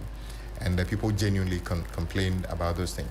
And then our technical people now do the surveys, the design, the costing, pricing, and the figures were included in the president budget through the finance minister, went to parliament, got approval, did procurement, and went to site. That is the trunk roads, which is you can call it the spine of the country. So the Western Corridor, Eastern Corridor, Central Corridor, the North, the East-West alignment, both at the northern side, Bolga, and then how do you call it, Aflao, Elubo, all those things, and then some of the ring roads put together so that we can tackle the first stability, which is the posture or the spine of the country, the trunk road. Then currently you've been hearing me talk about his next line of intervention, which is the feeder road. We call it feeder because they feed the trunk roads into other parts. Exactly. Yes. And with support of the World Bank, the first phase is to do 1,000 kilometers of roads linking the most profitable economic zones. So places of mining, places of cocoa production, cashew, rice, yam, millet, and all those things. And we're working with the World Bank currently on those things, which are also supposed to start on site somewhere this year. And a combination of many other things we are doing, which are not poster size of projects, but are very also important to people. The community roads, the drains that are broken, the culverts that needed to be replaced so that people can move easily from their house to the community clinic, from their homes to work, and all those things, which are also going on at the same time. So that is the way we have approached as a So based on the expectations or what you have started to do, my question then would be, how do you prioritize? Is it the constituency that gives you more pressure? Is it an area where there's a lot of traffic or an area where there's a huge economic opportunity that informs the decision to construct which road first? Okay, so when it comes to the Big Push, there's no, as you heard me say consistently, it is not a constituency-specific intervention. The trunk roads, the spine of the country. And then we made sure that because his vision is to make sure every regional capital is connected, and the regional capitals are connected back to the national capital. Okay. That is the first priority. So automatically it means that every region will be part of his first approach. So if I give you an example, these are not the only things that we are doing. So Ahafo, we are doing the Tepa Goso. One of the things that one of the projects that was abandoned, and then you see on social media, it's been asphalted quickly currently to be completed within the year. And that's for Ahafo. Ashanti region, the construction of the Kumasi Outer Ring Road, a very important road to divert traffic that is not meant for Kumasi. They are going probably further north. They are forced into the center of Kumasi and creating congestion. The contractor moved to site now to create a diversion from around Ejisu all the way to cross over the Mampong Road so that a section of that traffic can be taken away to decongest Kumasi. That is Ashanti region. We are also prioritizing the completion of the stalled Swami interchange project. It's been very long. Exactly, under the big push. We needed to pay some outstanding monies owed the contractor, and then that would give them the opportunity So to... that has been paid already. It's part of the 10 billion? No, that has not been paid. That will be the next line of payment that the finance minister will be doing from next month going. Bono, the construction of Sunyani Outer Ring Road, we are building a complete loop around Sunyani currently. That project historically was started by President Mahama in his first term, was completely abandoned. So would you classify that as an inherited project or as a new project? It would have been inherited by him, from himself, because he started it. But for him, it doesn't matter to him who started it, because as I told you, the directive principles of state policy, Article 35(7), clearly tells us what we should do, because the Constitution envisages that no one party can rule the country forever. True. So the Constitution made provision for how we conduct ourselves in times of transition. Unfortunately, some governments never respect that rule, but President Mahama is respecting it, which is very good for Ghana. And then Bono East, the Techiman, Nkonsia, Wenchi, Central Region, the dualization of Winneba, Cape Coast, Eastern Region, the construction of a Chiamanfo bridge. Incidentally, this morning, when I get to the office, one of the first things I'm going to do is to sign the contract for the construction of the longest and the biggest bridge in Ghana, which the people call it a Afram Plains Bridge and other things, which is one of the things we are going to do. That is one of the projects in Eastern Region. The other big push project touching Eastern Region, but this is the most significant. Greater Accra Region, the Dodowa Afienya Road, and a number of them. You mentioned the Dodowa Afienya Road, for instance, a road that has a lot of conversations on. What should be the proper and the fair expectations of the people who use that road? Expectation? Yes. We are completing that road with asphalt surfacing. You would have the most amazing drive experience when it's completed within before the end of 2027. And the contractor is a formidable contractor. It's on site working. So that will be before 2027? Yes. Okay. And I'm sure by 2027. Okay. Okay. And I'm sure the Winneba Kaswa Road is also part of the... Yes, we have inherited that and have captured it as existing project, novated as a big push project. A big push project. Yes. Okay. And that is also ongoing. Yes. Construction work is ongoing. Also 2027. Yes. Okay. But we should be able to complete before 2027. Yes. If we're listening to a lot of your engagements, the thinking is that, or what you tell us is that a lot of the projects will be completed in 2027. Yes. Does it mean that there's a lot of speed currently that the contractors are using to work, and does it not there's a fear that because of how quickly all of it is happening at the same time, the quality of the work may reduce? Is it a valid fear to have? It's a valid fear based on our history, but we continually engage with our service provider, consultants and contractors. In fact, since Monday, we've been inviting all the major contractors to the ministry with their technical staff and the agencies to review every portfolio of project and tell you what we see you doing, which is wrong, and other things. And we have people, resident engineers on site and other things. And we are now attaching responsibility to everybody on site. So if it's your job to certify that a work is done, and you do, and it turns out that your certification was born out of shoddy evaluation, we sanction you. So as you heard me say, not even the staff of the ministry who are on site or the third-party supervisors like consultants are going to be spared on this, because the Ghanaian does not expect us to spend their money. If you drive through the capital, a lot of the roads, you see, particularly at the junctions or the intersections, the bitumen would have been removed, huge potholes, and they start very small. Some in like a year and a half, freshly constructed roads are spoiled. What should be the fair road expectancy of... Well, every road that is designed and constructed has a lifespan. Okay. So it is expected to last that long. The thing you see in the cities in terms of decay is simply because for you to build, and much of it, I can tell you, you are talking about places that you saw beautiful asphalt and you drove on it for 6 months and you and failed. then that's all. Yes, because that is how deceptive asphalt is. Okay.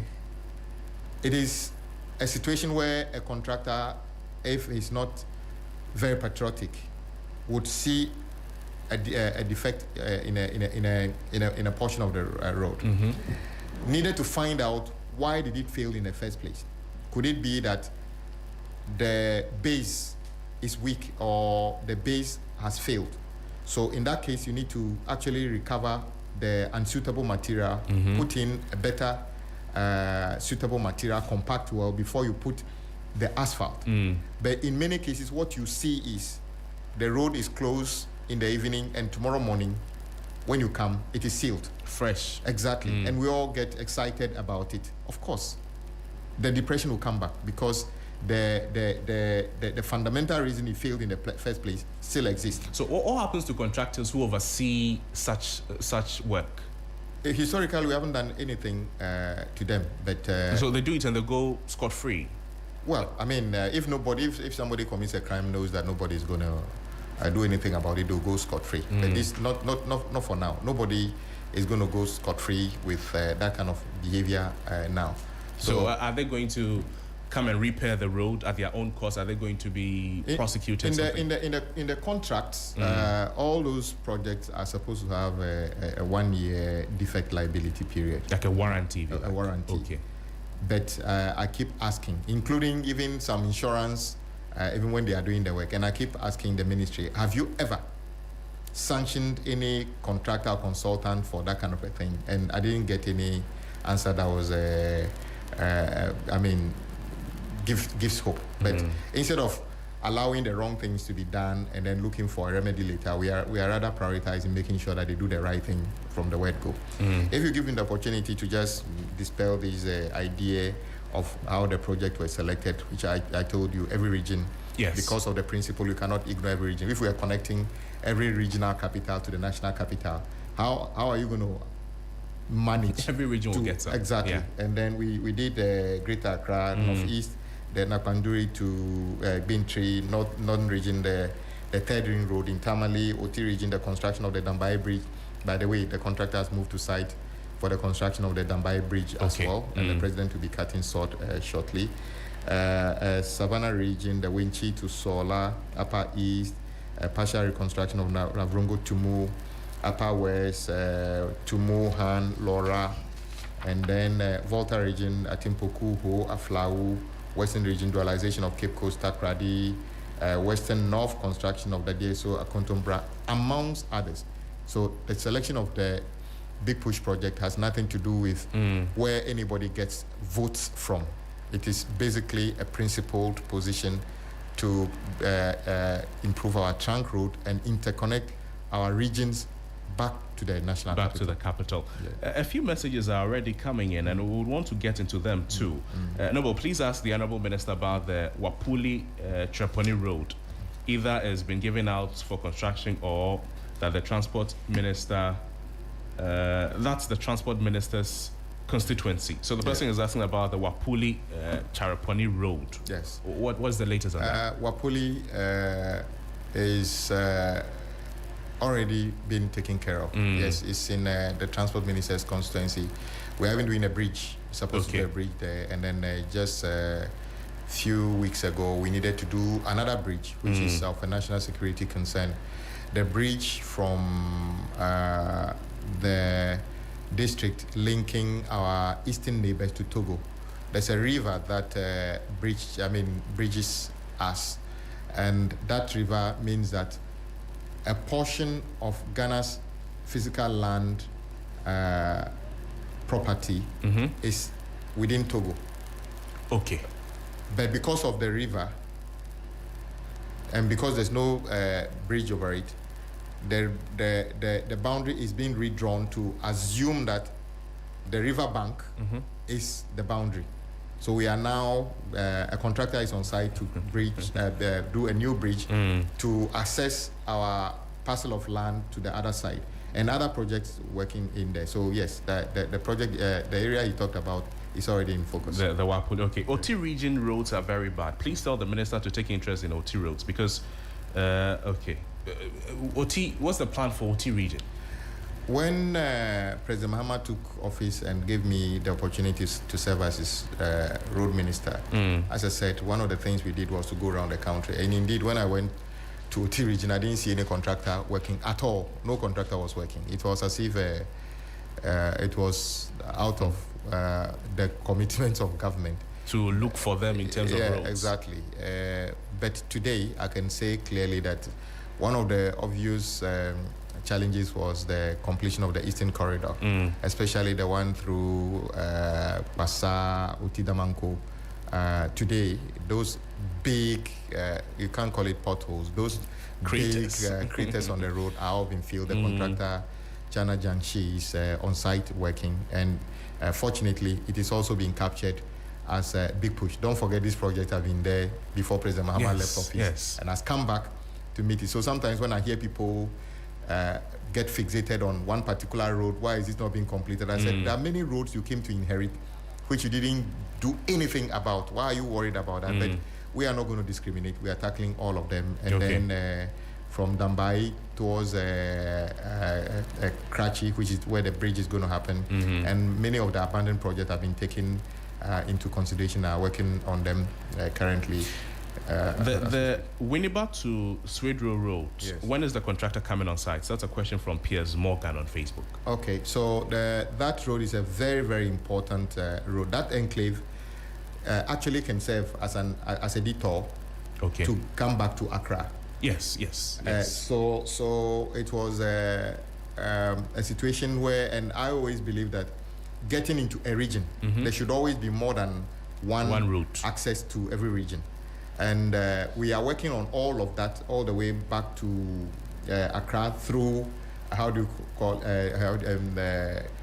Ofankor and all those areas. So you don't necessarily have to go through Kaswa to go back to this. So it's there are different contractors working on those sections. When is the contractor coming to site? I need to check exactly when. But the expectation too is 2027. Yes, almost every project in the first phase of project we've awarded, except the bridges, are 24 months. That is up to the end of 2027, except the bridges that are complicated, that we expect that it will take a bit more time. But even that, 3 years and thereabout is what we are expecting to. Vakpo to Wusuta Road. Vakpo to Wusuta, we sent, those are the third layers of interventions we are doing across the country. We actually sent a contractor there, but my last review is that actual work started and stopped, but I'm reviewing all those currently this week. There's a concern too about the Pandai Salaga Road. That when will government turn its attention to that road? We are already doing some works around Salaga. We are doing some works around that enclave, and the honesty is that we can't fix all the roads in any district or any constituency at the same time. So we prioritize which one will be the easiest one. It brings me to my question, not now on the trunk road, not on the spine, but for the roads in the district like you're talking about. What are the modalities that you go through to select which one to do first? Okay, so to every district, there's a district capital. Yes. And when the LI is promulgated, they would tell you where is the principal road connecting that district capital to that regional capital within which the district exists. So that road is designated. So the first line of action will be to make sure that that road linking the district capital to the regional capital within which that region is should be fixed. So that is the obvious way we think. But sometimes it could happen that the area of economic importance in the district May not It's necessarily be the district capital. It may not be the district capital. So in that case, we make exceptions and make provision to connect that one also to the district capital first before we go to the regional capital. Okay, so regional capital, district capital, or economic importance. Exactly. And then what next? And sometimes national security.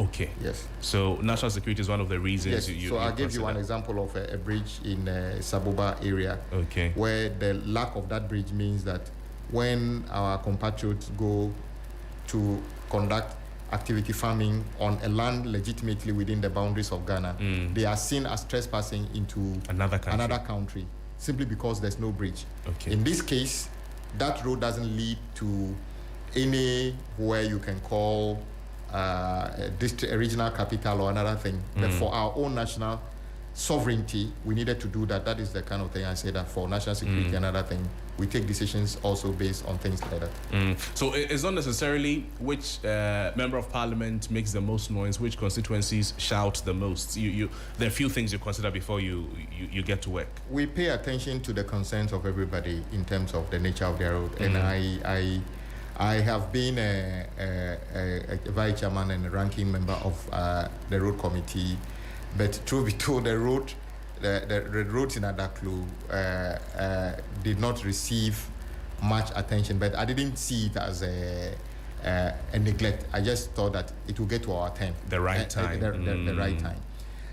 The temptation will be that people think that if you make a lot of noise or you make a lot of statements and other things, then you get attention. Demonstrations. But do they work at all? Well, the demonstration wouldn't change the budget. Okay. You understand?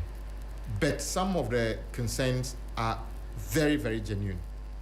For instance, when the Ofankor project was abandoned, we shouldn't even have waited for the public to raise the level of anger they raised, because that alignment is the most important trunk road leaving the capital to the second most important city. So who would have been raising the point? It is not even a constituency specific thing. So even if the MP, the DCE there is joining hands with people who are unhappy, there's somebody going to Bolga using that road. He has nothing to do with geographical situation of where the road actually is. But he has got a genuine concern. Those ones are not things we disregard at all, because it is very important. So we take steps to get it resolved. But sometimes, I was speaking somewhere at the beginning of the week.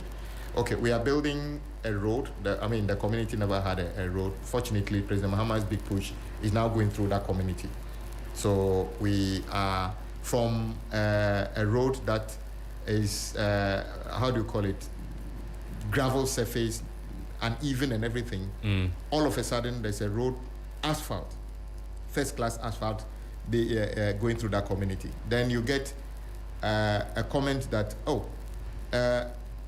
ahead of us, we saw that you are doing a dual carriage in a community. Can you do one for us? The simple answer is no. It does not work like that. That is not the way it works. Yeah. We are not just looking for where to put dual carriages. Okay. We go through a proper process to do that. What you need is a road accessibility. Okay. We are providing accessibility. When your town gets to a point where the volumes become more and we needed to separate the directions, we shall take that decision. Okay. Let's come back to the capital. What is the plan for improving road infrastructure in the capital? We're seeing that population is growing, increasing gridlock during peak hours, and contributing to vehicle shortages, driver misbehavior, what we're seeing right now. What role is the roads ministry playing in what is currently happening? Okay, so the Ministry of Road and Highways owns all public road infrastructure in the country on behalf of the people of the country. So public roads are every road that is not a road leading to your farm or your drive. It's a public road that we fund and maintain. Truth be told, Accra's population, as you rightly said, Takoradi, Kumasi, Tamale, and many other cities, major cities, are growing in terms of population, activities, and the boom in the economy also means that we should expect this to happen a bit more. And the planning and execution of infrastructure should reflect the same. I can't say that it is simply the problem of lack of roads that led to what we saw the other day, which was very unpleasant. In the past, the complaint was that the price of fuel, the cost of spare parts is the reason we see the confrontation between drivers and passengers at stations when they are trying to increase prices and other thing. All those are in the reverse now. Fuel is as cheap as we can ever get it currently, because of the health of the economy and exchange rate gains we have made. Price of spare parts, and I want to thank Abosi Okai and other spare parts dealers who openly said they have reduced their parts and other things. So the point I'm trying to make is that the reason for the congestion is not entirely only road, but of course in Accra, if you are to be driving from, let's say, Legon, currently heading towards Reach, currently, obviously you have too many junctions where cars have to be stuck in traffic. In the past, sometimes it's due to the condition of the junctions, a pothole and other thing. But this direction is not necessarily that. It's just the volume and the intersection. So we need to now begin to separate the grade, because we basically you take a traffic count, where are they going, another thing, then you provide an engineering solution as to how to separate them so that nobody needs to stop for the other one to pass.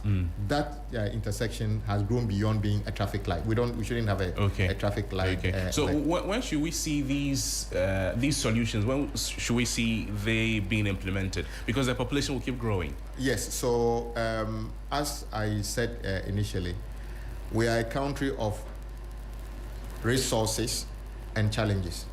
We need to apply whatever resource we have to address our challenges. So when we read the budget is simply, a government policy that spells out the principles behind revenue generation and expenditure. So all we are saying is that the first line of the intervention is a big push. We are doing other things.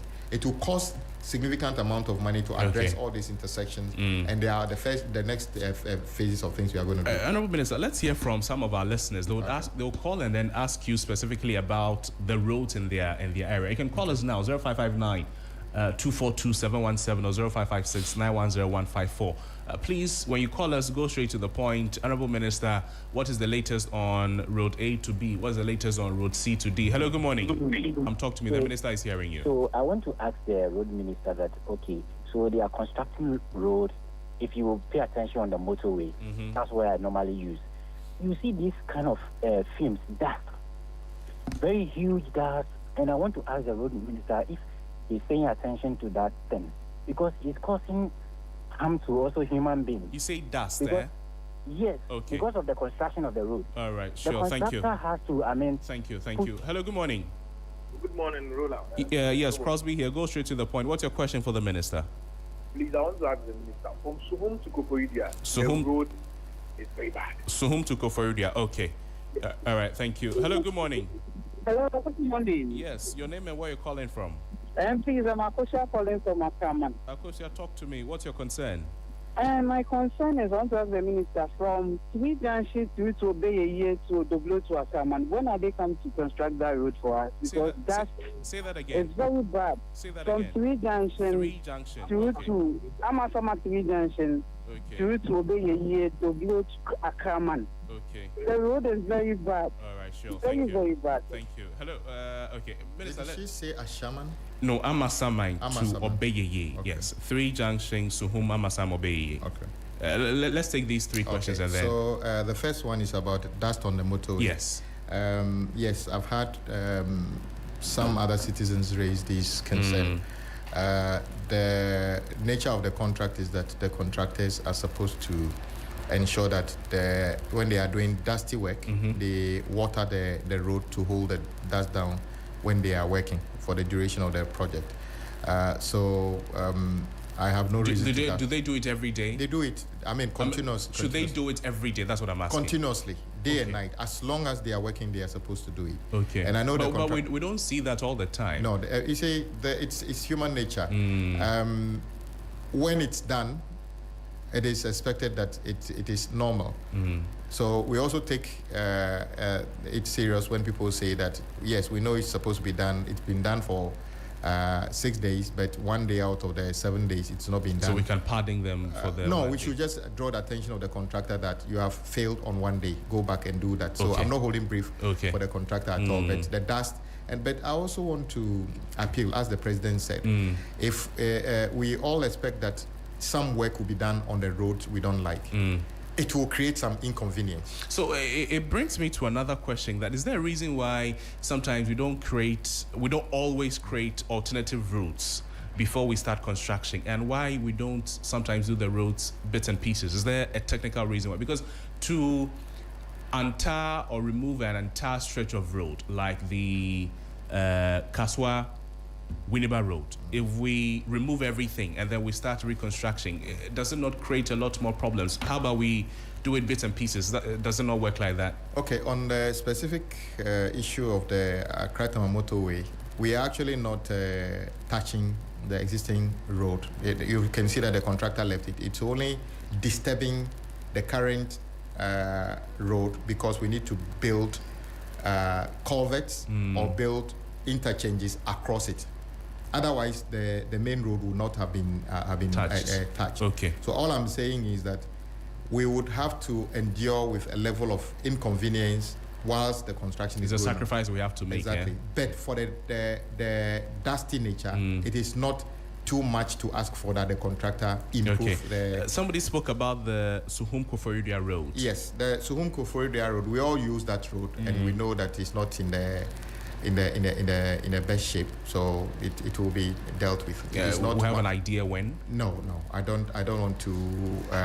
What to end up doing is to start promising to fix every road. So what you see is everybody will start calling and say, mention their road, and expect that the minister came on the 3FM and said it will be done. We have a systematic way of implementing this. Okay, but at the moment, Suhum Koforidua is not captured yet. No, it's not one of the roads that I have spoken about here in terms of what we know is going on. Okay. Suhum Koforidua Road have seen work over the years, but it has deteriorated back quickly. Yes. So what we need to do is to get it done properly. Okay. So that is what I'm saying. 3 Junction Amasa Mine. 3 Junction Amasa Mine, I have, currently those sections, we are prioritizing the main road that go through them currently. And then from there, we'll do the connections back into the slip roads that we are creating. So it will we don't have a timeline we're looking at.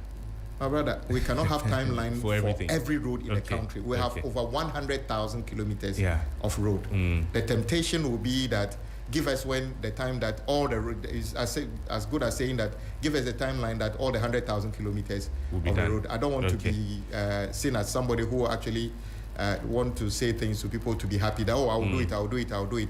We are systematically addressing the road challenges. And then Kasoa to Winneba, you made an example. We have learned a lesson. Of course, we shouldn't have disturbed the existing road. When we are doing the expansion, we should have just gone to do the additional works we want to do and then come back to deal with the main road later.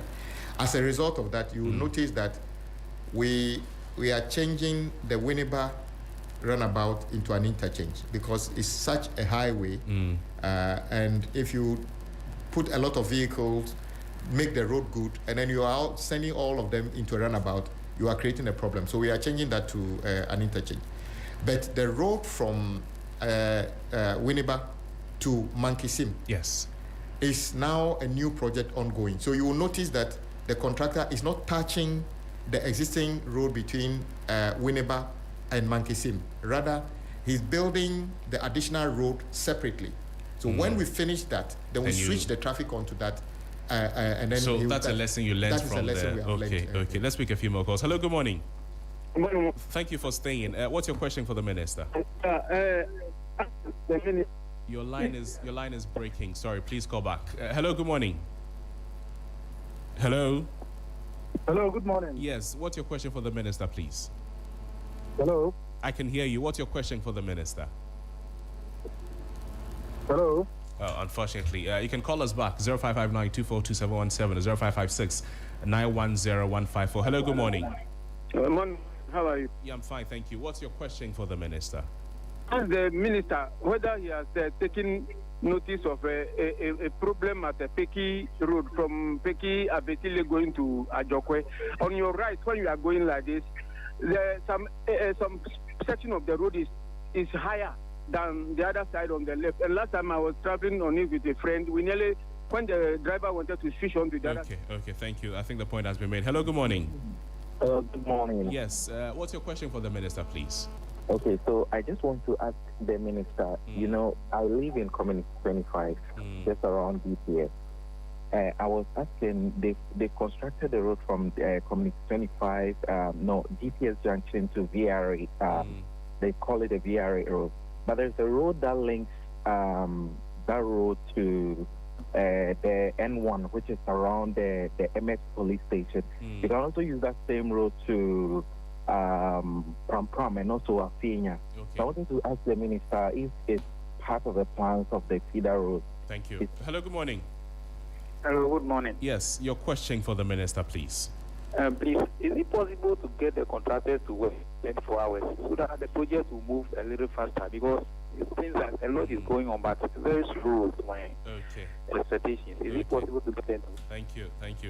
Minister, let's start with the last question. The contractors working 24 hours is in line with the 24-hour economy. It plays right into it. Yes, I must say that joyously, there are many contractors who are already doing that.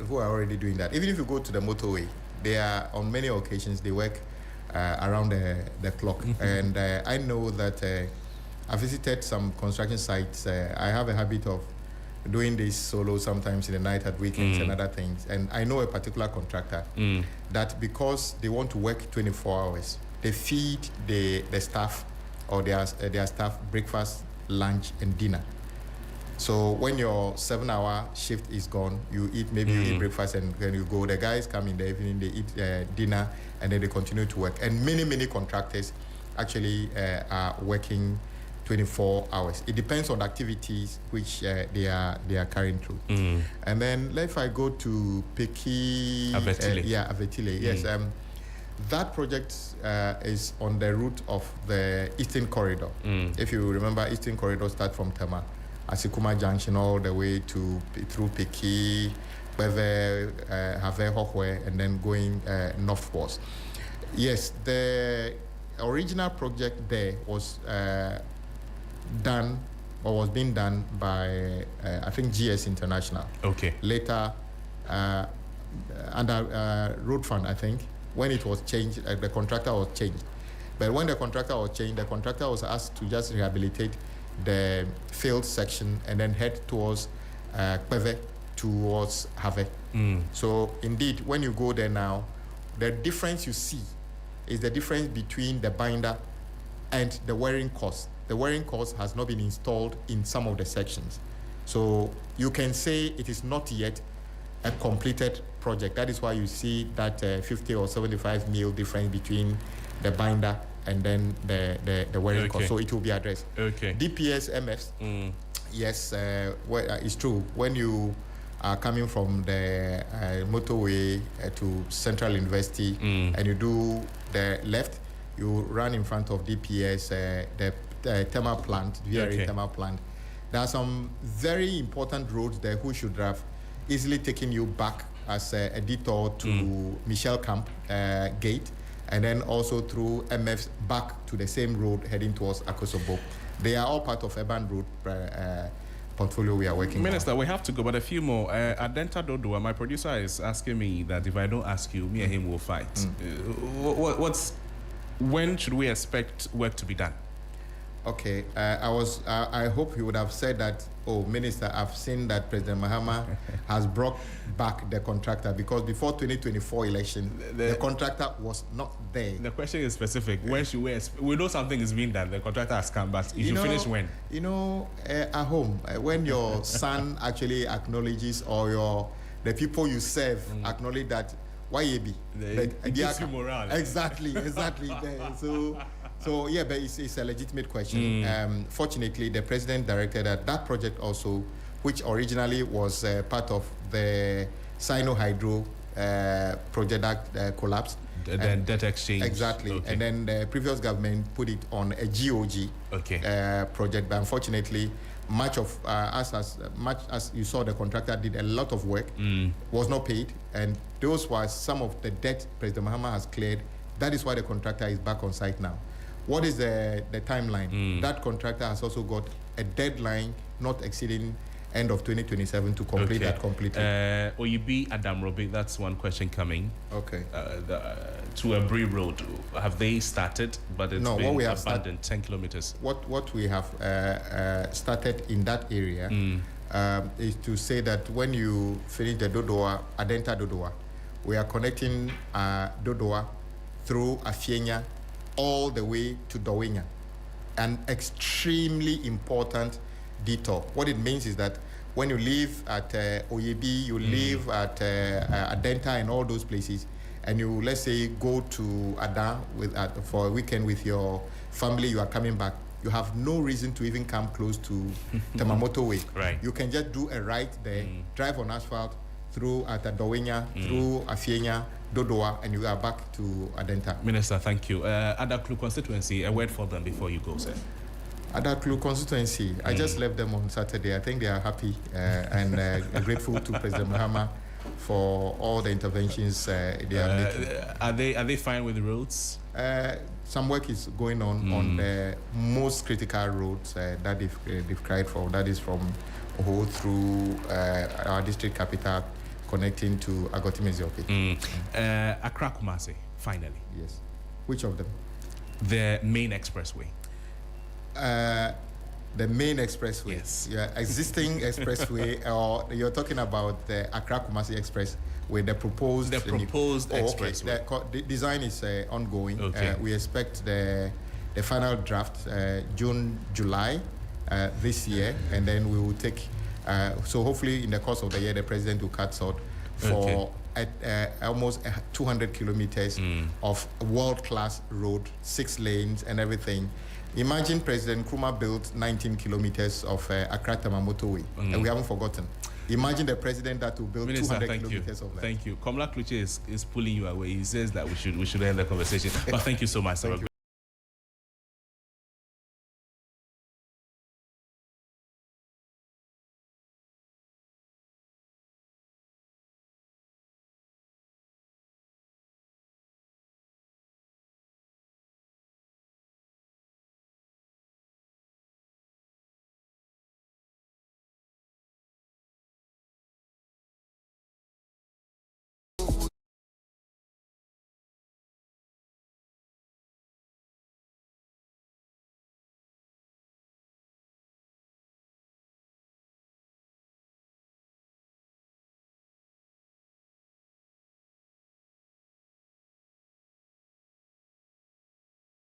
The Electoral Commission has reiterated its commitment to organizing free and fair elections this December. How's your week treating you? I'm here to serve you great music tidbits for your at-work listening pleasure. Rastafari, Rastafari, Rastafari. Our Father, who art in Zion, Kanamawe, Kanamawe, Kanamawe. Oh, turn it up! Come into the mountains, sight and I grandpa. It's time to drive you home in style with great music, the 411 and all your favorite songs, what's happening around town, and so much more.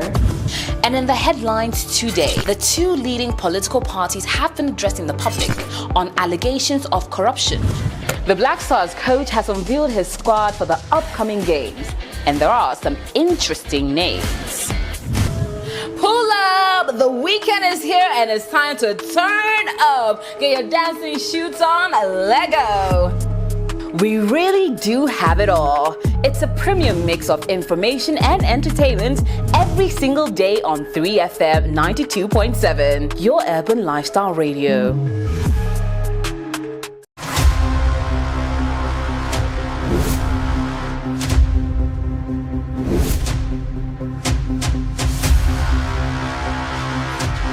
In the silence, something was growing. The journey continues. The calm before the storm.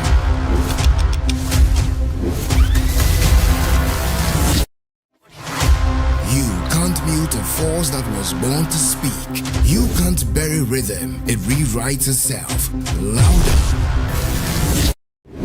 Every signal lost finds its way back to the source. This is not a comeback, it's a recalibration. This is the takeover. This is Trigmatic on 3FM Drive. Driving you home with good vibes, good conversations, and the freshest hits. Hop in, take a ride. Trigmatic on 3FM Drive. 3FM, your urban lifestyle radio.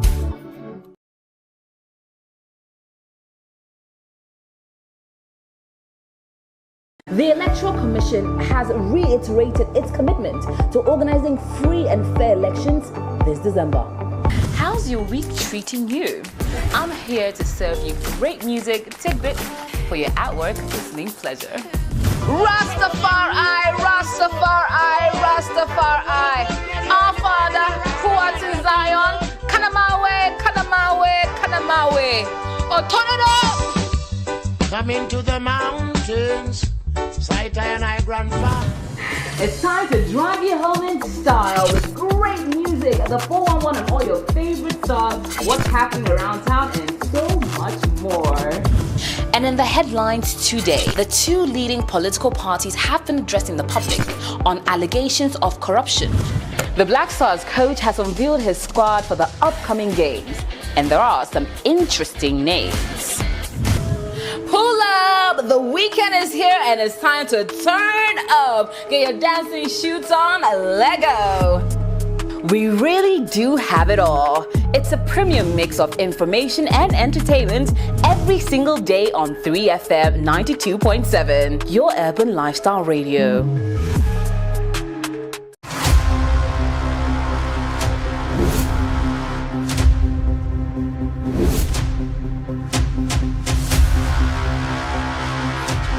In the silence, something was growing. The journey continues. The calm before the storm.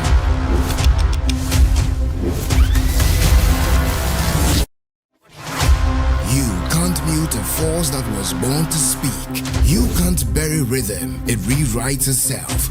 Louder. Every signal lost finds its way back to the source. This is not a comeback, it's a recalibration. This is the takeover. This is Trigmatic on 3FM Drive. Driving you home with good vibes, good conversations, and the freshest hits. Hop in, take a ride. Trigmatic on 3FM Drive. 3FM, your urban lifestyle radio.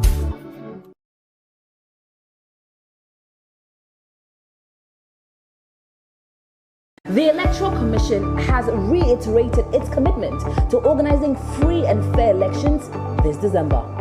How's your week treating you? I'm here to serve you great music tidbits for your at-work listening pleasure.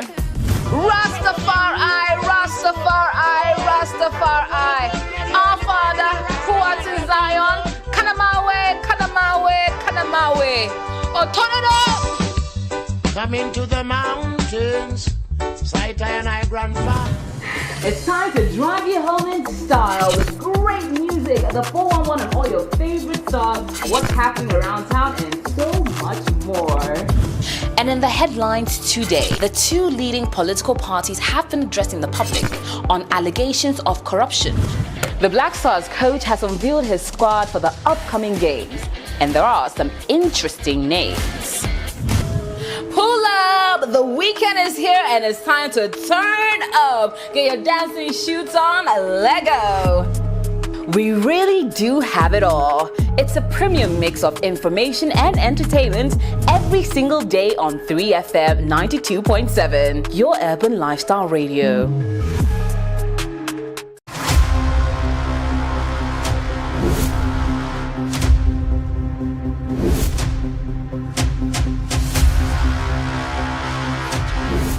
the silence, something was growing. The journey continues. They calm before the storm.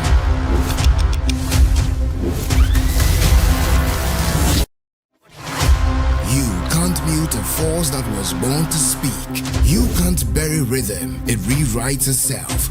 Louder. Every signal lost finds its way back to the source. This is not a comeback, it's a recalibration. This is the takeover. This is Trigmatic on 3FM Drive. Driving you home with good vibes, good conversations, and the freshest hits. Hop in, take a ride. Trigmatic on 3FM Drive. 3FM, your urban lifestyle radio.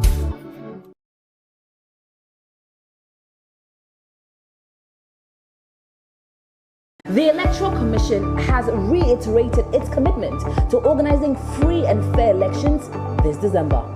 How's your week treating you? I'm here to serve you great music tidbits for your at-work listening pleasure.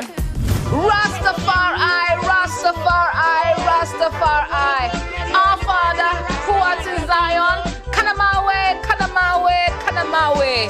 Oh, turn it up! Come into the mountains, sight and I grandfather.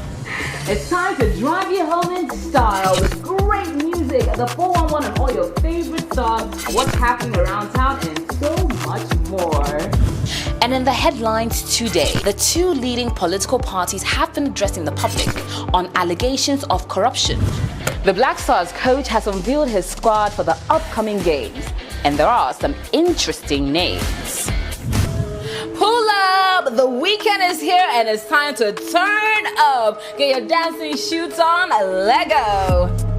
We really do have it all. It's a premium mix of information and entertainment every single day on 3FM 92.7, your urban lifestyle radio.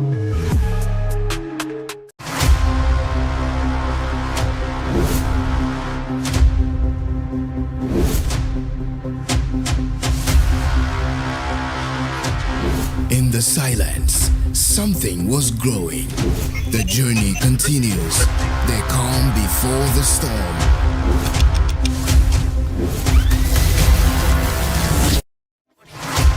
You can't mute a force that was born to speak. You can't bury rhythm. It rewrites itself. Louder. Every signal lost finds its way back to the source. This is not a comeback, it's a recalibration. This is the takeover. This is Trigmatic on 3FM Drive. Driving you home with good vibes, good conversations, and the freshest hits. Hop in, take a ride. Trigmatic on 3FM Drive. 3FM, your urban lifestyle radio.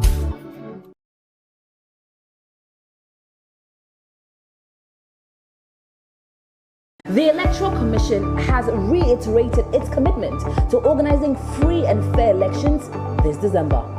How's your week treating you? I'm here to serve you great music tidbits for your at-work listening pleasure. Rastafari, Rastafari, Rastafari. Our Father, who art in Zion, Kanamawe. A few moments ago, we sat with the Minister for Roads and Highways. He's also the Member of Parliament for the people of Adaklu. The good people of Adaklu constituency. This is the reason why they say good people, they don't say bad people. The good people of Ghana. So there are a group of people, they are not among they are not part. It is me. You the bad people, you keep worrying us. So when we are counting the people, we don't count you. So I have to say good morning to the good people of the bad people, they are not among. So nobody really ever greets Abiam. No. Because Abiam is a bad person. I see. But well, we had an interesting conversation. Oh yes. I liked his response to your "How are the people of Adaklu?" question. He said, "I met them on Saturday. They are happy." They are fine. They are fine. But the core is that government cannot do all the roads at the same time.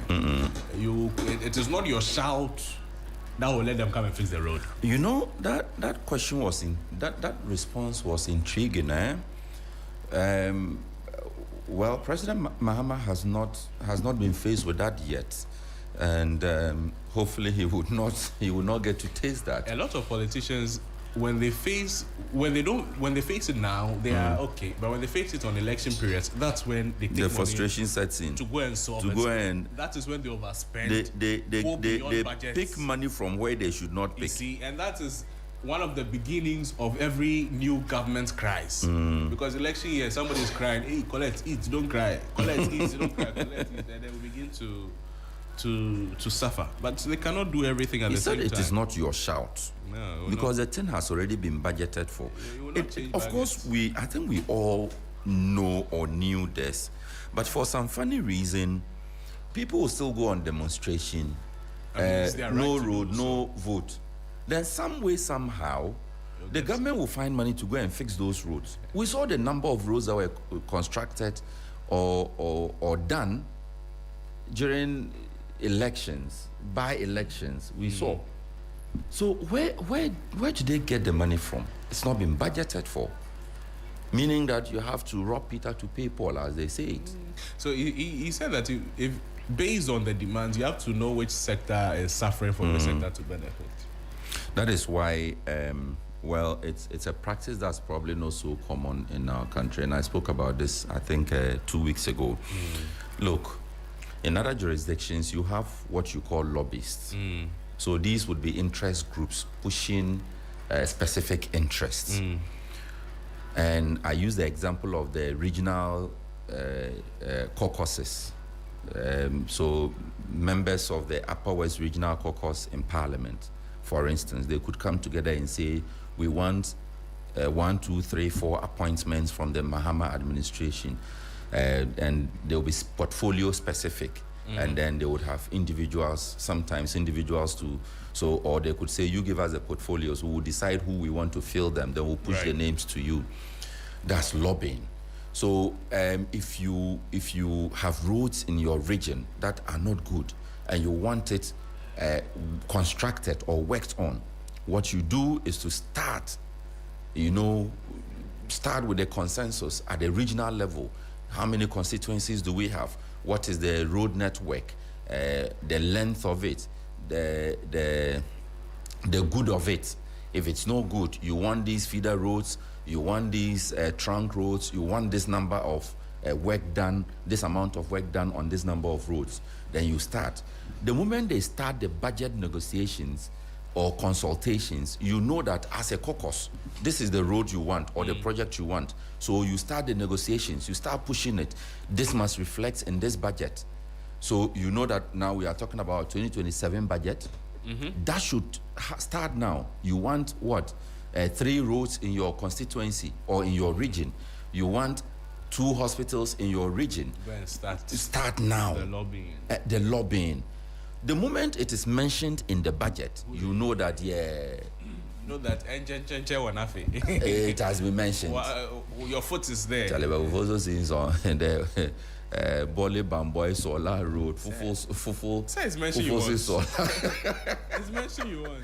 It appeared in all the 8 budgets of the Akufo-Addo administration. It's mentioned. I think it's Fufuso Solar. Is it Fufuso Solar? Who mentioned it for you? And before then, it was the Bole Bamboy Road. It appeared in all the budgets of the Rawlings administration. You said that we should mention it. Who mentioned it? So no, but you see, once it is captured in the budget, you know that you are halfway through and getting the project.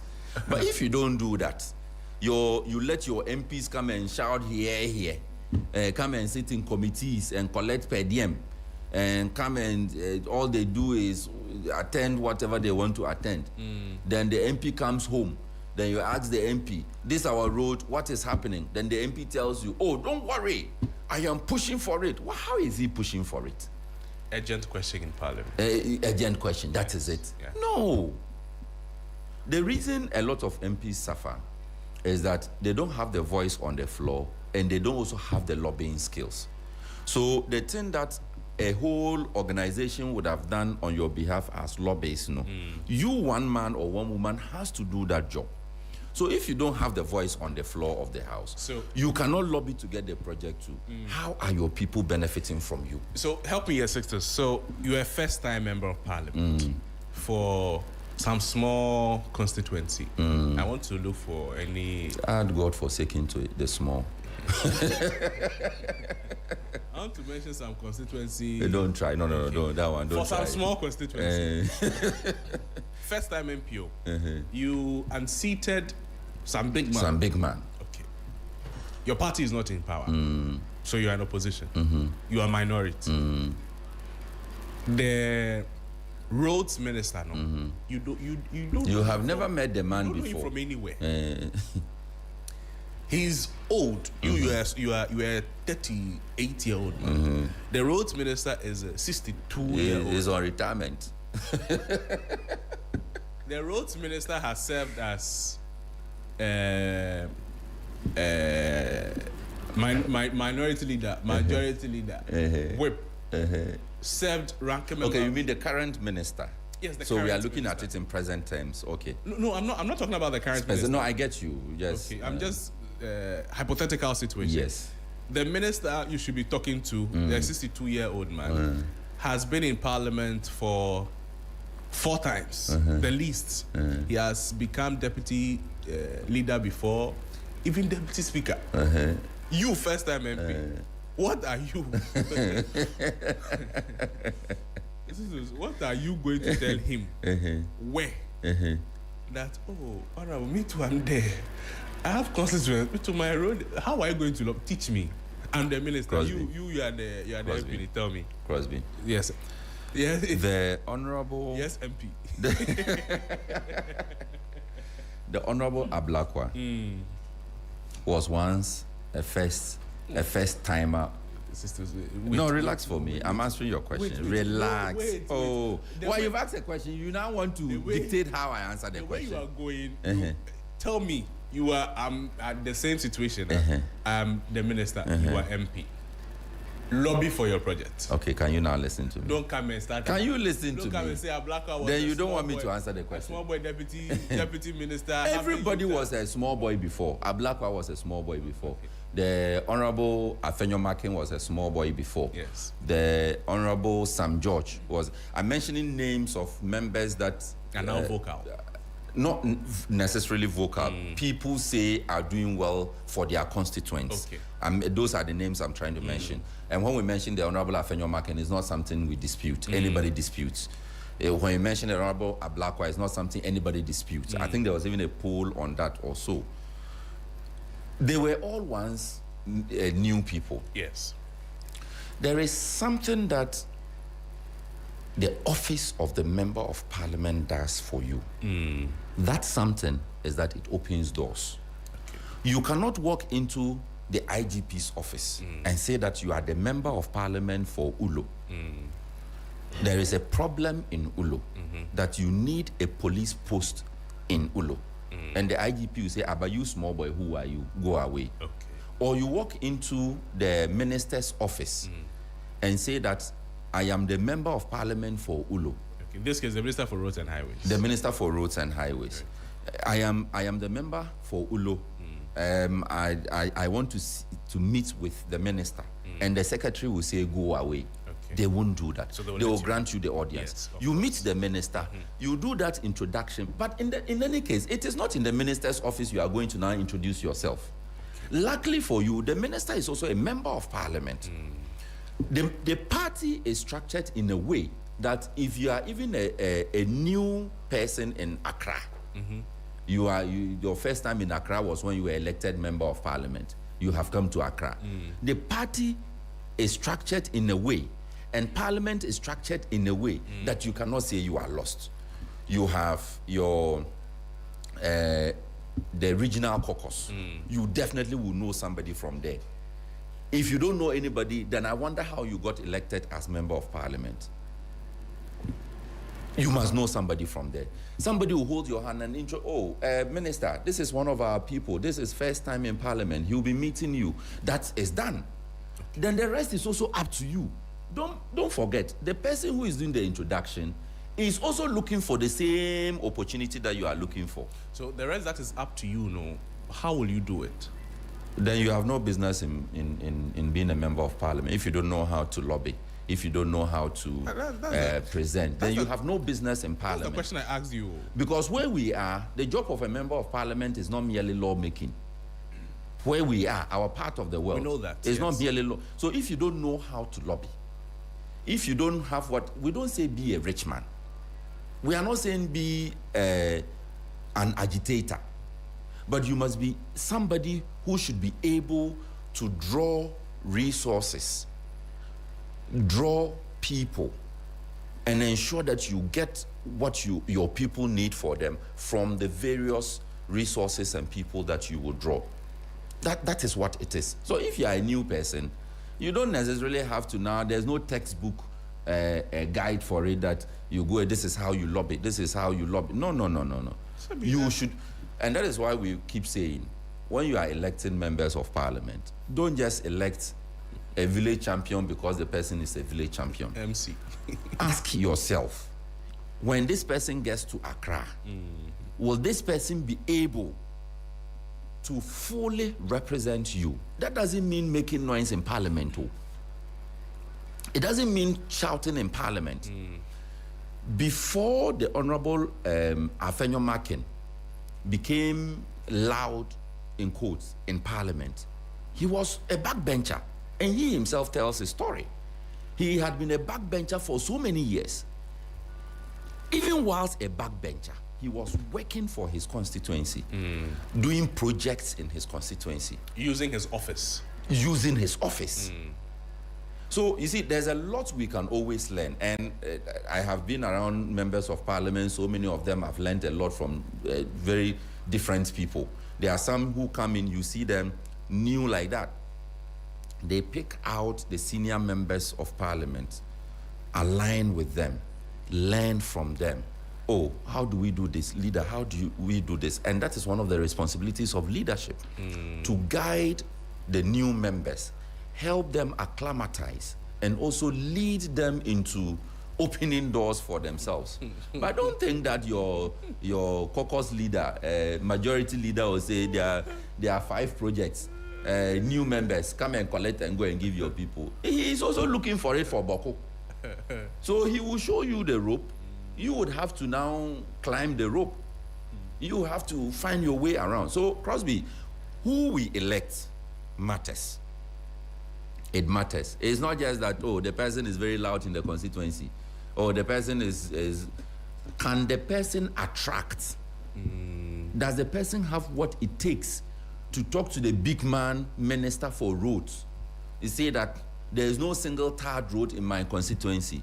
Minister, I beg you, this one, dear, you have to give me one. But everybody is there saying, Minister, I beg you, this one, dear. Everybody is coming and saying, this one, dear. Exactly my point. So what sets you apart? The minister, what will he do? That's up to the minister. But you should make sure that if it is that 1 kilometer of tarred road that the minister has to spare, it comes to your constituency. And that is up to you. The people there, they've elected you. You have told your people that you can do the job. It's like the thing you always write in your CV. You say, I can work under pressure. With little or no supervision. You're right, you can work without motivation. Month has come. Nobody is motivating you. You're angry that you're angry that there is no motivation. But you don't go do again. No. So yes, who we elect? I enjoy working under pressure. Under pressure. This I can't say I enjoy. Where enjoy so it. Constituencies, we beg you. You see, politics aside, I mean the politics is sweet and it is what brings the people into Accra, the people into Parliament House. But always ask yourself, and we should be doing this even at the party level. NPP members in Jirapa constituency, I'm safe to use Jirapa because it is my place. If you insult me too, I insult you. NPP members in Jirapa constituency, you are asking yourselves, This person that we want to elect as our PC, the person has 50% chance of winning the seat. So if he wins the seat, can he attract the needed development to the constituency? The NDC people in Japan, you're asking yourselves, this person that we are making our parliamentary candidate, if he wins, he has 70% chance of winning the seat. If he wins the seat, does he have what it takes to attract development to the constituency? This is the first question political parties should ask themselves in selecting their PCs. Because once you select a PC, you've selected him for yourself. But in the event that he wins the election, you have tied that person around all of us, our necks. It's like you're talking to Ayawasu East delegates. In fact, that is the example I should have used. But I'm safe with my own people. Because, I mean, the NDC in the Ayawasu East constituency on February 7th, they will elect their candidates. Yes. 6 people, we understand, have picked nominations. Today is the last day for the submission of the nomination forms. 40,000. So 6 people picked the nominations. Okay, but we don't know whether all of them will submit. Maybe not all of them have 40,000, or maybe some of them will lose interest, will align with other people and all of that. But what you're telling them is, what you're saying is directly to the delegates, that they should think beyond themselves. Think beyond NDC. Think beyond electability, and then look for... No, so that would be part of the electability. No, the electability is not just... sellability of the candidates. Sometimes that is what it is. No. So, are you electable? Electable? Yes, you are, because you have a fine face. You speak English like anything. But what has the English done for the constituency? Exactly. So that's why I'm saying they should sometimes think. What has the English done for the constituency? So the next question you are asking yourself is, can Baba Jamal sit before Kwame Agbodja governs and tell Kwame Agbodja governs, we are in this together. This constituency, if we don't get this, it is also your shame. Can Hajia, Charlie, because I've mentioned Baba's name, I have to mention all the other names. Can Hajia sit before the minister for roads and tell the minister, look, when you enter Ayawasu East, the roads are too narrow. Half of the road is used as car park. How do we expand? What do we do to ensure that we accommodate the people, the vehicular movements within the constituency? This is the plan we have. Please help us. So if in a constituency, and this is not to Ayawasu East, if in a constituency there's somebody who is electable, electable as in fine face, charismatic, that kind of thing, and there's somebody who may not be sellable, but the person you and I know that can negotiate and get what should be done to be done, but this person, then you are sellable. Okay, so I'm trying if you can convince, so if Crosby can negotiate to get a new studio for 3FM, it means that Crosby is sellable. That is a strength we can sell. I'm coming. So if Crosby can negotiate, so Crosby will come and meet you, will talk to you, will convince you, it will happen. Put Crosby on a campaign platform. He's not able to talk. He does not know how to talk. When he sees crowd, he cannot convince people to vote for him. He cannot do that. I get you. So that's the difference I'm drawing. So somebody who can negotiate, who can set a goal for himself and then achieve it. But this person, okay, he does not like human beings. He does not like people. Charlie, wake up. You are being too wake up. We are in a real situation. Yes. How. I can't be penny, but like you don't like people. How are you in politics? So wait, so I'm not saying the person is in politics. This is a decision that delegates have to make. One person can go to knock on an office door, go there, whoever is there, will talk to you, you will get listen what you want. Get it done. But the person cannot face 5 people. The person cannot go and the person cannot even go and say that, oh, you people vote for me. The person cannot do it. So if you are a delegate, if you are delegating a constituency like that, this one person we're talking about, if that person wins, that person will develop your constituency. However, if you put that person on a platform, that person will not win. So you do it. Let me try to give you some examples, because it's sounding too abstract. You know J.J. Rawlings. You know Atta Mills. J.J. Rawlings is your definition of charismatic. J.J. Rawlings can face any crowd, can move any crowd, can shake any crowd, can... Even if you are sleeping, you wake up and clap for him. After that, you ask yourself, why did you clap? You get it? Take the one who came right after him, Mills. Mills is your quiet, I dare say shy type of a politician. He's not shouting. He's not doing the rumble in the, what's the thing that the people, the rumble in the jungle kind of a thing. He's put him on the stage. My brothers and my sisters, we have to vote and vote peacefully. Rawlings will say, my brothers and my sisters. You get the difference. Take, I don't know Edu Boahen, I only read about him. But I saw the Kufuor campaign. I'm sure I followed Edu Boahen's campaign, but I wasn't conscious like that. But I followed the Kufuor campaign. Take Kufuor, take the former president, Nana Ado. Kufuor is more shy than Nana Ado. Now let me ask you that question. Okay. So which of them would you say? I get the examples you're giving, but they don't represent exactly what I'm trying to communicate. They don't, because I'm trying to find an example. I want to understand, my understanding, and I want to believe is that once it comes to constituency politics, the campaign is not necessarily around you. All they need is your face on their platform for some 5 minutes. So that better answers. For some 5 minutes.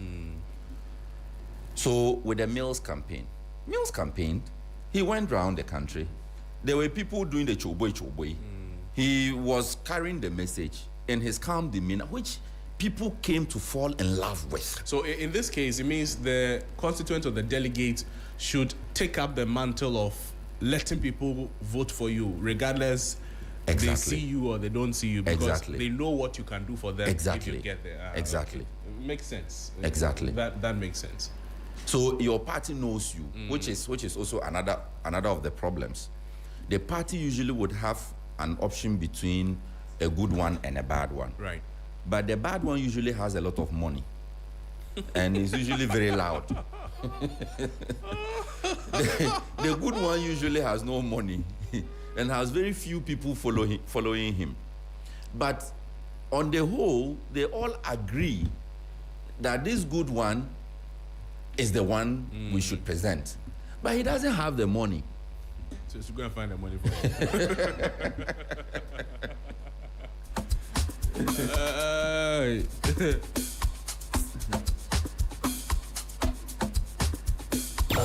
3FM Sunrise.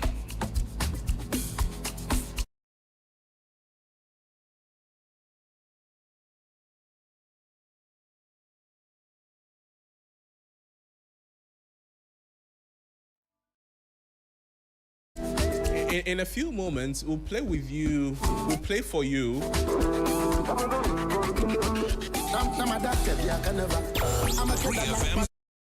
Playing for you a conversation or excerpt of a conversation that Beatrice Adu she had with former Speaker of Parliament, former Member of Parliament for Dom Kabia constituency, and I'm talking about Professor Aaron Michael Quaye. He spoke about a lot of things. He touched on a lot of things. He touched on a lot of things. The work of the Constitution Review Committee, the happenings in the NPP, for instance.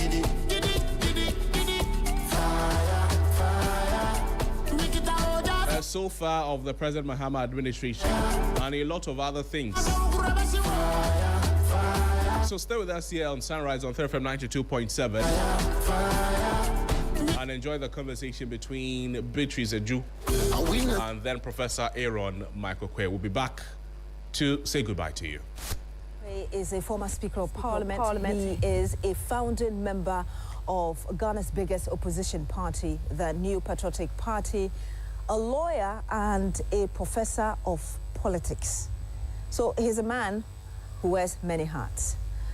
There are a number of issues that have come up in Ghana from Parliament, where he was the speaker, to how the country is going, to things that are happening within the party that he helped to found, the New Patriotic Party. We want to talk about them today. Hello, my name is Beatrice Edu. Thank you so much for joining us for this conversation. And Prof, thank you so much for joining us as well for this conversation. Thank you for making time for us. Thank you very much. You are most rather welcome to my home. And I appreciate that. And Happy New Year to you, sir. Oh, many happy returns to you too. Let me first ask you, just a few days to the presidential primary by the MPP, what would be your own assessment as regards preparations towards this? Very, very good preparations. And what is happening now is a very important development. And in this country, actually, we must be going forward in everything that we do. Our constitution itself enjoins, the 1992 constitution, that the internal practices of all political parties must abide by the tenets of the constitution and by democratic principles. So we must do things right and properly. Otherwise, in fact, very soon, you will find some people taking the political parties to court because they are not adhering to the basic principles of democracy. Being mindful of this, we also examined ourselves particularly some 2 years ago, before the last elections that we held in order to have our candidates. So we had to examine ourselves as to the challenges within the party. What you saw on Thursday was an answer to certain concerns. And of course, at every time, we must interrogate our systems and improve upon things to ensure that the system does not favor anyone against the others. A level playing field. And also that there will be trust and convenience in the process. What exactly is happening that makes you think that preparations towards the presidential primary are good? You remember some of the difficulties in elections, intra-party elections, regarding both two big political parties. The NDC have had their own problems. We've also had our own problems. Therefore, we're saying, what are some of the areas that might cause dispute? One, should our regional chairman be responsible for the elections? No. Should ministers have a particular place to control anything at all during our elections? That is, when we are in power and we have ministers? No. We decided under the committee that I chaired that all matters regarding the actual conduct of the elections should not be a party affair. It should be the preserve of the national institution responsible for political parties. And that's which one? Now, of course, that is the Electoral Commission.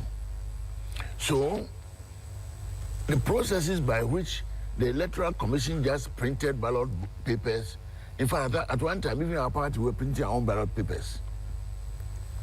And that could be a source of suspicion for some people.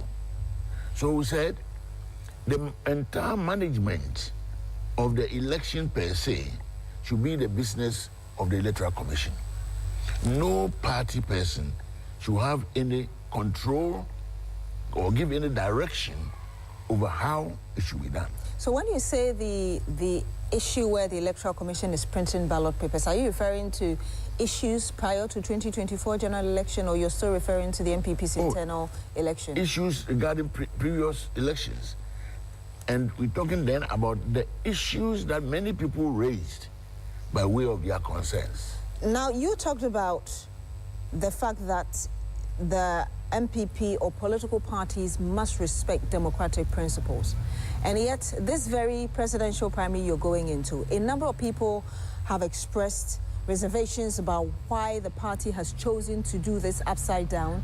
Instead of organizing your grassroots elections, you've decided to do presidential first. You've jumped to another area. There's no upside down. And you realize that soon after the choice of the presidential candidate, we are going back to the bottom to the top approach. So why did you choose it this way? No, but this one, you see, the tenure, the constitutional provision for the choice of a presidential candidate has not lapsed. And people sometimes forget, it has not lapsed. Therefore, we are not doing any top bottom. Any time within this period that we're talking about, we can select our presidential candidate. Therefore, we decided to select the candidate early so that we shall have someone who will now stand for the party. To have it early so that a lot of the schisms that were taking place will end as soon as possible. So you will realize that when we went to amend the Constitution, with regard, for example, a little bit of enlargement towards a future enlargement, we did not include a top to bottom approach, because the situation allows us to choose any time during this period. We have decided to elect the candidate within the very time provided for in our Constitution. But is that not what could have fueled the mistrust that you talked about, which is why you decided to go? No, it did not. People who did not understand it made a lot of statements. Later on, they understood. Have you heard anyone complaining about that issue? Well, Dr. Nyaho Tamaklo, who is a founding member like yourself. I don't want to talk about certain personalities, especially those who we know are opposing virtually everything. The executive have the power constitutionally to have this election during this period. Yes, they have. We did not have to amend the Constitution in order, therefore, to conduct this particular event. So those who are saying otherwise, they don't really appreciate the full dynamics of that Constitution. When this is over, other elections will take place. But the party thought we must have it early so that we'll have a candidate early, so that also some of the difficulties of people speaking against each other will also end as soon as possible. It was well intended. It was well intended, you say, Prof. But those who are and that's just the last question on this very particular people who don't attend our meetings, people who have excluded themselves from our party, I mean, they cannot do for us sitting somewhere else. So let's leave that area. Let's talk positive. Yes, I was just going to say that per your own Constitution, they were nearing their tenure. They are not nearing it yet. It will come after June. After June. So the point was that this was a team that led the party into its defeat. At least let their tenure end, get new people, and then follow through the process. No, that is an opinion. The important thing is what is being done is legal, is constitutional, and it is in the best interest of the party. Because I've told you, there have been a number of difficulties, even among contestants. Let us put an end to all this as quickly as possible. And then we have a candidate who will now be the leader of the battle for grabbing political power from our opponents. Prof, that's all. You made a categorical statement, and you seem to have been happy with it, that preparations going into the presidential primary are very well. And yet, few days to the elections, we've had especially the leading aspirant throwing jabs at each other, with the latest coming from Kennedy Agyapong calling the former vice president a liar, and the reactions from that camp. You should be worried about that.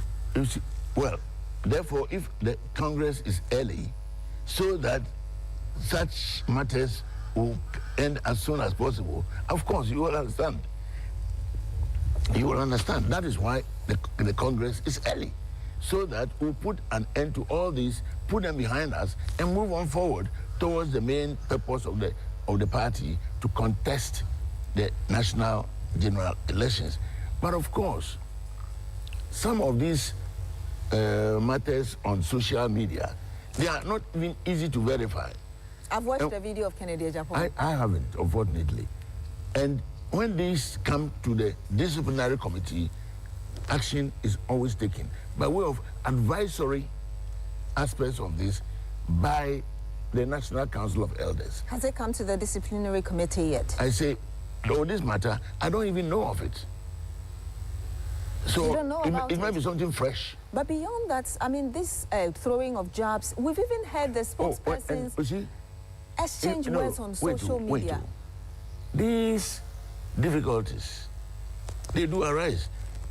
If we want us to go into history, go and ask Obed Asamoah what happened to him at an NDC Congress. Go and ask ACM what also happened to her. Dr. Kwesi is gone. But go, if he were here, you will see how he had to run for his life at an NDC Congress. But you see, these difficulties are not the essence of what I'm talking about. I'm talking about a level playing field. A level playing field whereby the Electoral Commission has been invited to conduct the elections. In fact, choose the sites into an open spaces whereby there will be nobody doing any kurulu in any corner. The police have been made part and parcel of the process. This was not done before. We just invited them so that they will come and observe. Now, they are not observers. The IGP has been told, and the IGP did reiterate that the police are fully in charge of the process. We have ceded that one to them as well.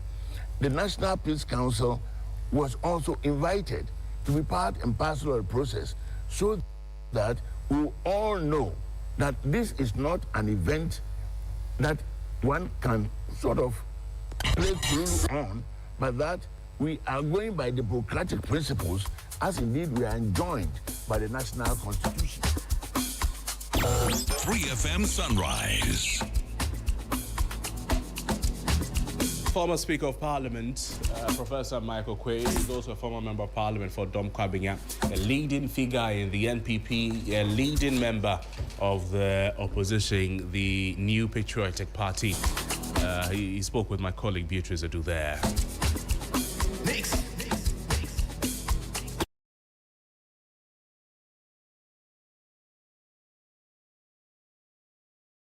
But before we go this morning, it's a big day for one of our own. Jane is joining us. Christabel Sasasheba is also here. Sixtus Zaulu is also here. And all we want to do is to sing a happy birthday to DJ Abiam. Today is the day that Abiam's mother born him. Abiam was born today. So today we want to Abiam, come and stand here. Abiam, come and stand. I want to talk to you. Abiam, collect this one. I want to talk to you. How are you? How are you celebrating your birthday? For now, I don't have any plans for now, but I'm looking up to my boss, Sixtus Don. He can organize something. I I know Six will organize something. I can also look up to my boss, Astus. That's right. That's right. It finished. There were only 5. Do it again. But how you count only 5? It's more than 5. With Steve. Imagine this 100 cities note. You get it. No, this one, looking at the color, if I imagine 200 Ghana notes. Happy birthday. Thank you, team. We appreciate the work you do for us. We love you too. That's I love all you we too. want. Give him something. No, but seriously, morning. I have to agree with Christopher. Abiam is doing a lot, not just for the morning show. That's true. He's holding 3FM down. Give it to me. And 3 group down. Abiam plays not just for Sunrise. He plays for all the reality shows. That's for APL. That's for TV3. Even Onia TV. There are times that he's sitting there. Charlie, some DJ. We not get DJ. Or come and play. There's not something he planned for, but he will go and do it. Always going out of his way to ensure that he contributes his part to the group efforts.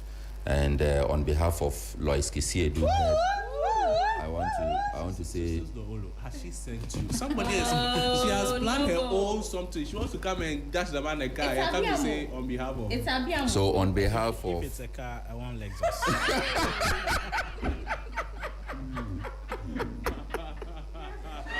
I want Lexus. On behalf of Lois, on behalf of Mabel.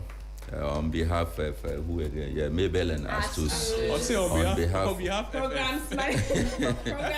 In fact, particularly the programs manager. Look, Miriam Ose Ajiman. You owe Abiam lunch.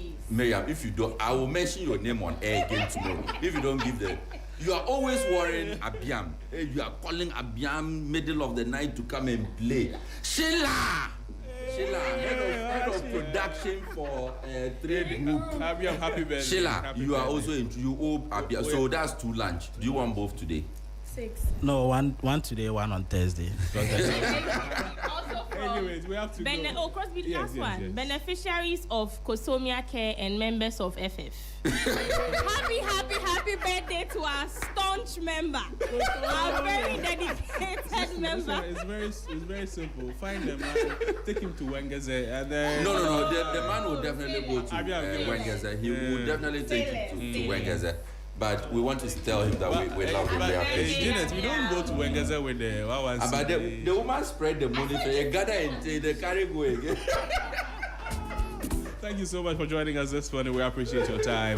My name is Noble Crosby, and we'll see you again tomorrow. Have a great morning. News is up next with